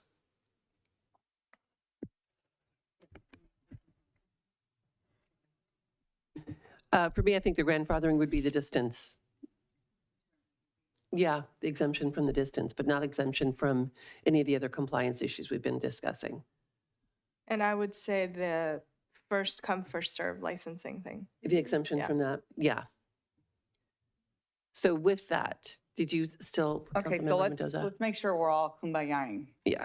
So we're saying not 500 feet, we're going to go to 250 feet, 250 feet, and then they have a year to sell out. Is that what we're saying? For the ones that are for the youth-oriented Yeah. establishment. Yeah, I believe that's what I'm saying. 1 year. Okay. And then are we saying no new licenses? What would be our cap? Like, what was the cap supposed to be before We don't 41? need, I mean, some cities are just dwindling away. Like they're- Before it was 41. Yeah, before it But was she's 41. saying, let's not do 41. She's saying no new, period. It's up to, that one, it's, you know, we have the 200 feet from kids. I feel much better about that with having the 41. That, I think that we could do that. Because they won't be near the kids. I think we've been going absolute on know this, know that we start to sound like a policing city. So I'd prefer for us just to keep the 41 cap that we had. If that was the understanding from the last council meeting, I don't want to sit and act like I know we're trying to say like, let's change it because we changed a lot of stuff. So let's just keep the 41 cap in there. I love everything that Hugh gave us about grandfathering in with minimum distance to youth-oriented shops. Because the first thing I thought of was, oh, Bolero, and there's a gas station right there on the corner. So do they shut down? Do they stop? Like, what happens if they were never an offender? Like, that wasn't the whole goal, to start closing down businesses just because they're next to a youth facility, So then the only change we're making is from 500 to 250 and the distance from each other. There's no distance from each other. It's just youth centers. It's just youth centers, yeah. So like these, I'm pointing, but you guys can't see. Like these would be fine. It's just the one that's closest to the youth center. And that would be impacted. Okay. I don't know. Let me tell me if I'm saying this wrong. So then well, no, not as detailed. I don't say as detailed because we've made changes. So, Right, so we're going to have to come back with this. These aren't changes that we can just make tonight and have you vote on tonight. I mean, these are substantive changes that we'll need to. I don't think they're that different, right? We're saying 250 feet versus 500. That's not that different. So the ordinance contemplates, up to 41 and allowing new businesses to come in as individual licenses are retired. And are you keeping that? Just agree. Okay, all right. Yeah, so we're only making so the motion would be to change the 500 to 250 and remove the 250 requirement from each other. That would be the only change. The 500 requirement. Yeah, the 500 requirement. There'd be no requirement from each other. It's only two minor. But it is also one significant point. Oh, sorry. It is one significant because we're now saying everyone gets a license. There's no run to the, so that, is that a significant change? I mean, Yeah, it is. I'll tell you what, it's 10 to 11. Can we ask for a 10-minute break? I'll consult with Mr. Hughes about what changes would be necessary, and we can let you know if this is something that we can get to you tonight or if we're going to need to come back. Because we do have a whole system set up here that we would need to kind of pull apart a little bit, and we want to make sure we don't give you something half-baked that's not going to work for staff to enforce. Question, though. I was going to ask if Councilmember Mendoza can finish the motion for the sake of you knowing fully what she's going to ask for. I think those were the only changes is, as the attorney stated, Mr. Bryan, we're grandfathering all shops except those within 250 feet of youth establishment. We'll cap out, it stays the same. And we are removing the requirement of distance between establishments amongst themselves. That's going to be stricken out. So can I repeat? So you're going to adopt a TRL. We're not going to use the word grandfathering just because that means different terms for us. Instead, you're going to change the distance requirement from 500 to 250. Yes. And it will only be for 250 feet of schools and youth facilities and not as relates to the distance nearest another TRL holder. Correct. There would be no new licenses. We cap out at 41. Capped out at 41. Yeah. And as a result, there could be a business that is no longer able to sell tobacco. You could not receive a TRL as a result of being within 200 feet of a youth facility or a park or schools. Yeah, but they will have the year. And then they'll have the year process for the wind down. Yeah. And it's 250, right? Not 200? 250. Sorry, 250. Right. Yeah. But they all still need to come in and apply for this. So we do still have all of the information that we can use for the enforcement side, and they'll still pay the fee to do this. That being said, there's no first come, first serve because everyone who is eligible will be issued a permit. And the no fee wind down permit will still be issued to everyone who has products on their premises that are no longer allowed under the TRL. Is that correct? We're not changing any aspect of that. Correct. That's all staying. Okay. All right. Okay, then if the council would consider a 10-minute break, we'll let you know if we can do this on the fly. Thank you.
We can go ahead and get started again.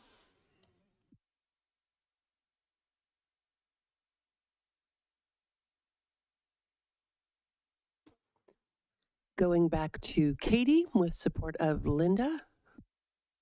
Yes, thank you for the break. I was able to have a teleconference with outside counsel, Brian Hughes. I was also able to talk to Ken and Linda about the practical impacts of the council's discussion. And I'm going to turn it over to Linda because I think she has some useful insights that the council might want to consider.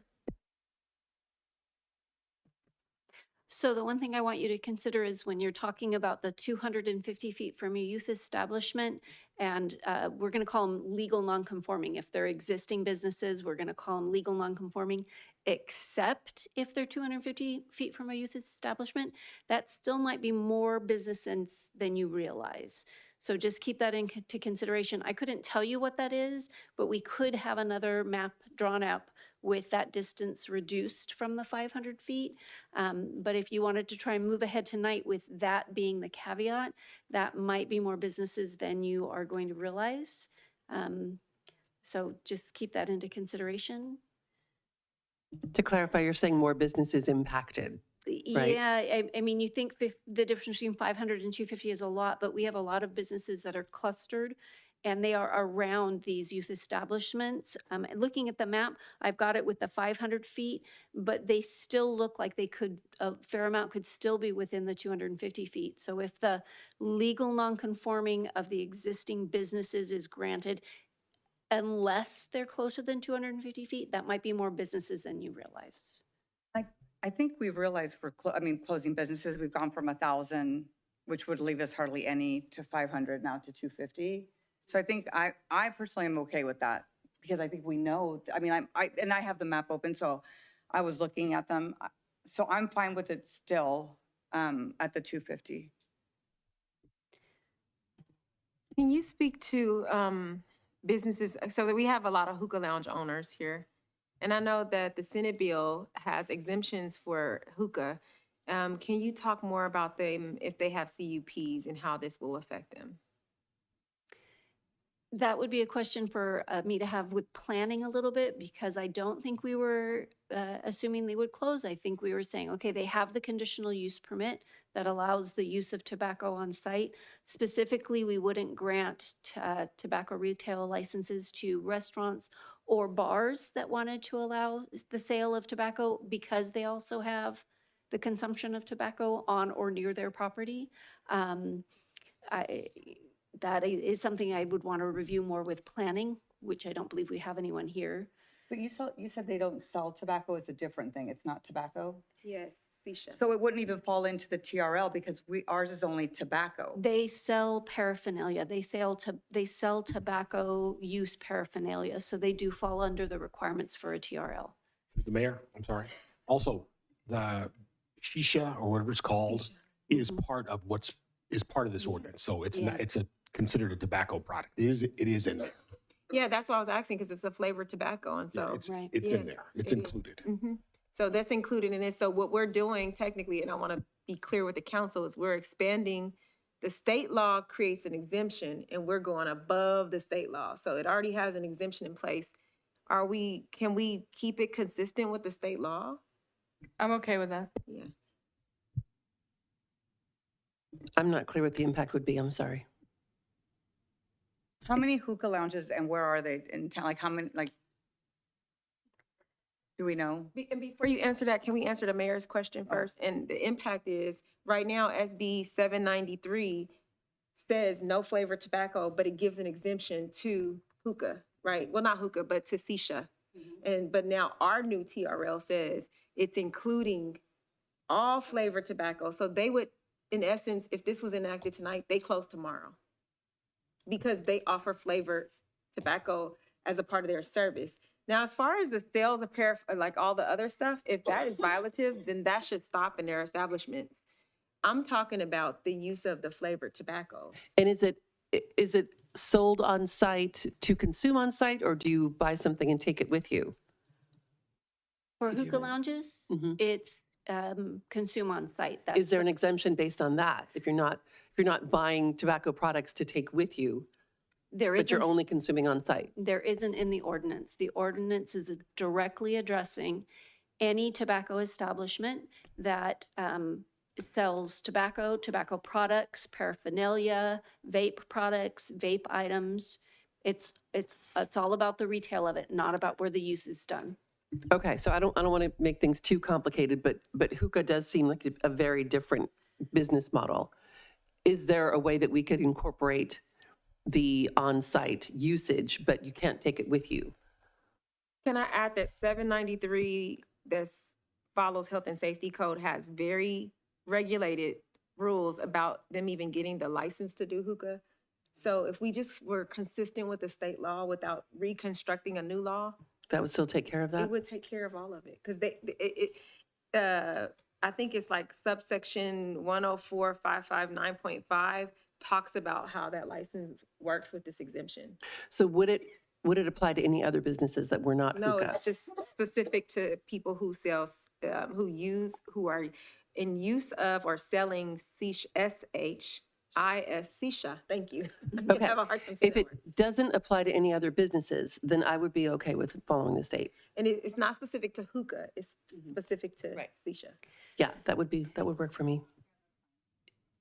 So I think one of the reasons that we wanted to include hookah is we're not there every day, right? So we can't assume, even if we have great hookah lounges now that are following all the rules, if we're going to get a hookah lounge in there that is going to start selling tobacco, and now we don't have them as part of our TRL, right? And therefore not having compliance checks, they could be selling tobacco illegally. I don't think I'm saying not have the compliance Right, checks. yeah. There will still be a part of it. Just the part of the compliance would be not for the flavored tobacco, the The shisha, right? specific flavors that are Yes. allowed by the law, that would be.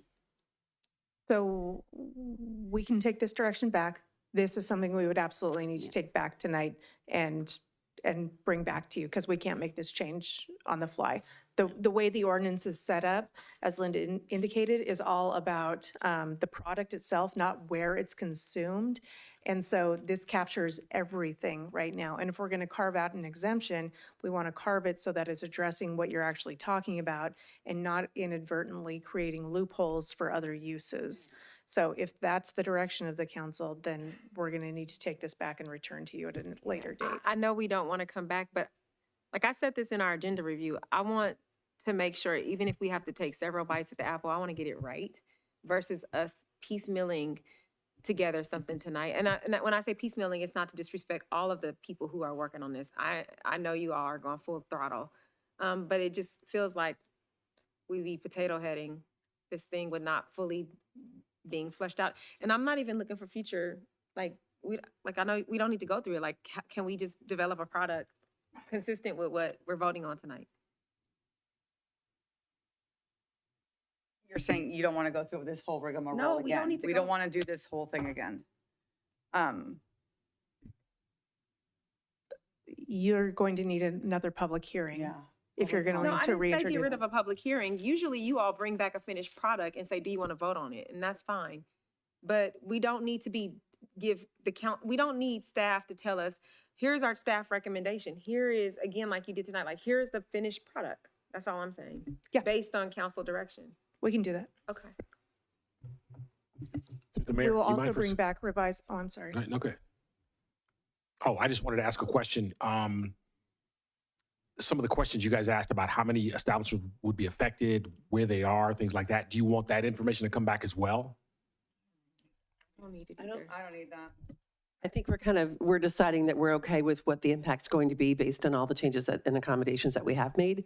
And I think that would make a much longer conversation again if that were included. Thanks for asking. How long would it take to get a map?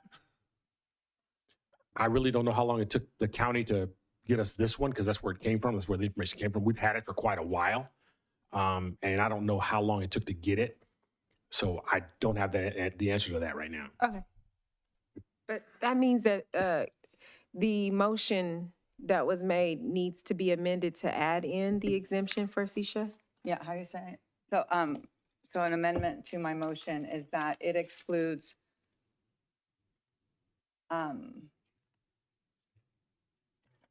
Shisha. Not Shisha? the TRL. I mean, they're still. They still, the flavored tobacco, yeah. So what we're saying is they can sell this, right? Like they can't sell regular tobacco or all of the paraphernalia that you were talking about. They can do this and service their customers on site. They can sell the tobacco paraphernalia. They would need the TRL. Okay, they can with the TRL. Yes. Okay. Thank you. Thank you.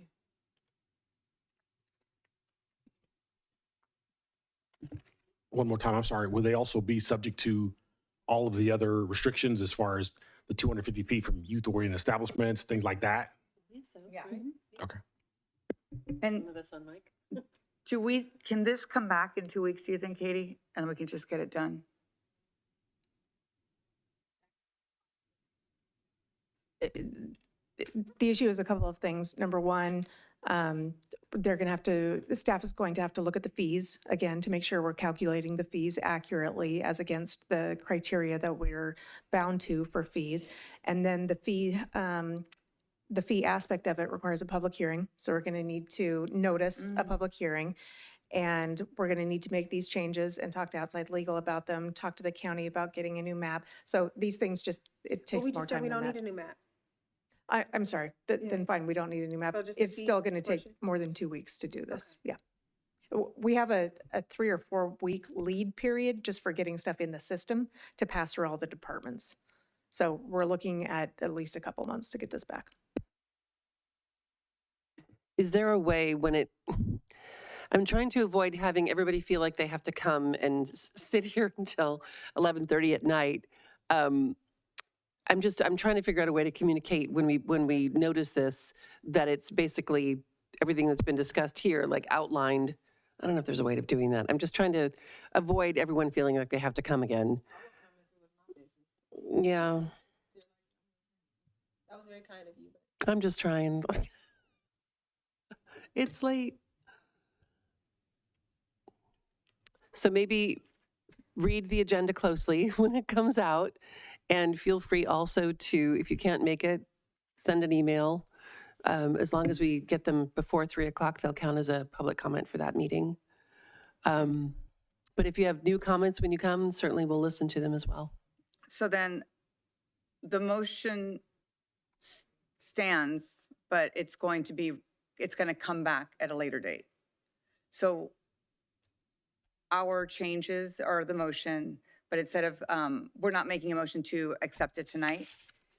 The staff is going to spend time and then come back with us with the revisions. Yeah, and if Amanda can share my screen, I'll make sure that I'm getting these down. So you're going to allow existing tobacco retailers to be eligible for a tobacco retailer's license. They still have to come in and apply for it and pay the fee. However, any tobacco retailer, any existing tobacco retailer that's within 250 feet of a youth-oriented establishment has 1 year to wind down its tobacco product sales. Is that correct? Correct. Okay. You're going to cap it at 41 licenses, so there's no attrition. It's just there will be 41 licenses available. If somebody drops their license, then a new applicant can come in and apply for a license, correct? Yep. Okay. You'll allow hookah lounges to operate in compliance with state law regarding shisha and our own local land use regulations, because I think all of these establishments are already subject to a conditional use permit. And so we want to make sure we're not getting rid of the need for that, right? There will still be a CUP requirement separate and apart from these requirements. Is that correct? Yep. Okay. And then we're going to ask staff to calculate the fees based on the change provisions above. Does that sound right? Yes. To the council? Okay, Ken, Linda, am I missing? Remove the distance from each business. Oh, right. Remove distance between TRL holders as a criteria. Then no first come, first serve. And that removes the first come, first serve. Remove first come, first serve. One clarification, that distance requirement that we're removing for existing, that will apply, but it will apply to anyone new. So when people that are within 250 feet of a youth-oriented establishment, they're going to have to go out with that within 1 year. After that, you will have, presumably there'll be some available licenses. So people who want to come in and get a new license, they will still have to be 250 feet from another tobacco retailer or not? No, No, we removed that. no, that was removed. Okay. Yeah, but from the youth, Okay, so from the youth thing, yes, but from each other, no. correct. Thank you. Okay, and if I could just ask, Brian, do you have any further thoughts on any of this? Anything we've missed? No, I think I'm tracking with everything. Thank you. Okay, so if that looks correct, then we're happy to take direction. Yes, then that is my motion for staff to spend time. I'll second. All in favor? Aye. Aye. Item moves forward. Thank you for your patience through this process.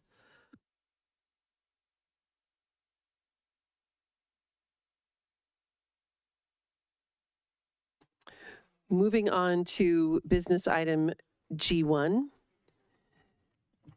Teresa Fairbanks, Acting Director of Human Resources, will present the next item regarding the establishment of new classifications, abolishment of obsolete classifications, and the 2024-25 pay schedule. Thank you, Teresa. All right, thank you. Good evening, Mayor and council members. The item before you tonight for consideration is the approval and authorization. Teresa, I'm really sorry to interrupt. Can you move the mic a little closer, please? Testing. Thank you. Okay.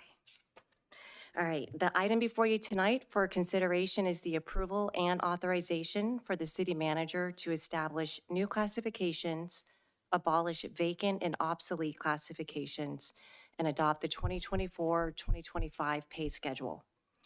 This item is a result from the citywide classification and compensation study conducted by Coffin Associates, with their findings presented and accepted by City Council on February 25th, 2025. During that presentation, staff had shared that salary changes would be brought back for council consideration and approval prior to implementation. Representatives from both the city and bargaining groups have met and conferred over the impacts of these proposed changes, which you can find described in more detail in the staff report. Establishing 13 new classifications, job descriptions, and salary ranges ensures that our staffing structure accurately reflects the responsibilities and functions necessary to provide city services today and in the future. Additionally, the abolishment of 16 vacant and obsolete classifications will create a more current and efficient workforce structure that aligns with operational needs. Staff recommends approval of these updates and the adoption of the 2024-2025 pay schedule in order for staff to begin the implementation phase. I'm available to answer any questions the council may have. Thank you, Teresa. Any clarifying questions from council? Okay, moving into public comments. At this time, the public is permitted to address the City Council on this agenda item. If you're participating via Zoom, please raise your hand to speak. If you're in person, please file a speaker card with the city clerk. We'll take public comments from those participating in the council chambers first, followed by those participating via Zoom. I do not have any speaker cards in person or hands raised in Zoom. Thank you, Amanda. Any council discussion, or does someone want to make a motion? As detailed in the staff report, I move to adopt a resolution approving the authorizing the city manager to 1, establish 13 new classifications, 2, abolish 16 obsolete classifications, and 3, adopt the 24-25 pay schedule. Second. All in favor? Aye. And the motion passes. At this point, do we have any new agenda requests?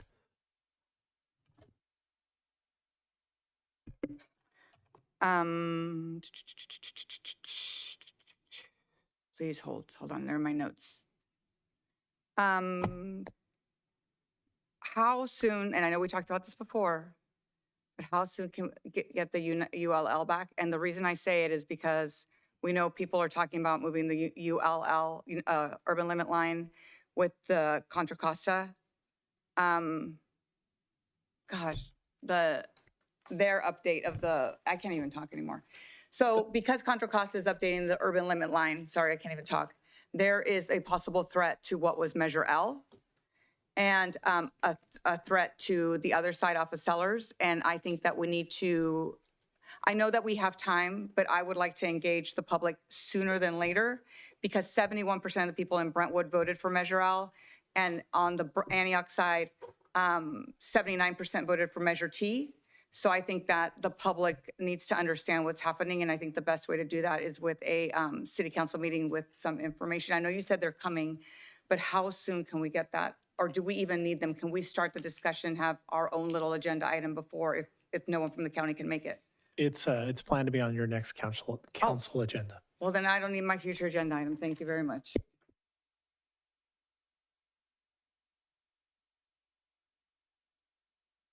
I was going to bring up in a future agenda item about trying to push out the discussion around the fire station because I am very worried about being able to do the remaining research I have by that time. I'm just not sure how to make that happen, if that's even a possibility.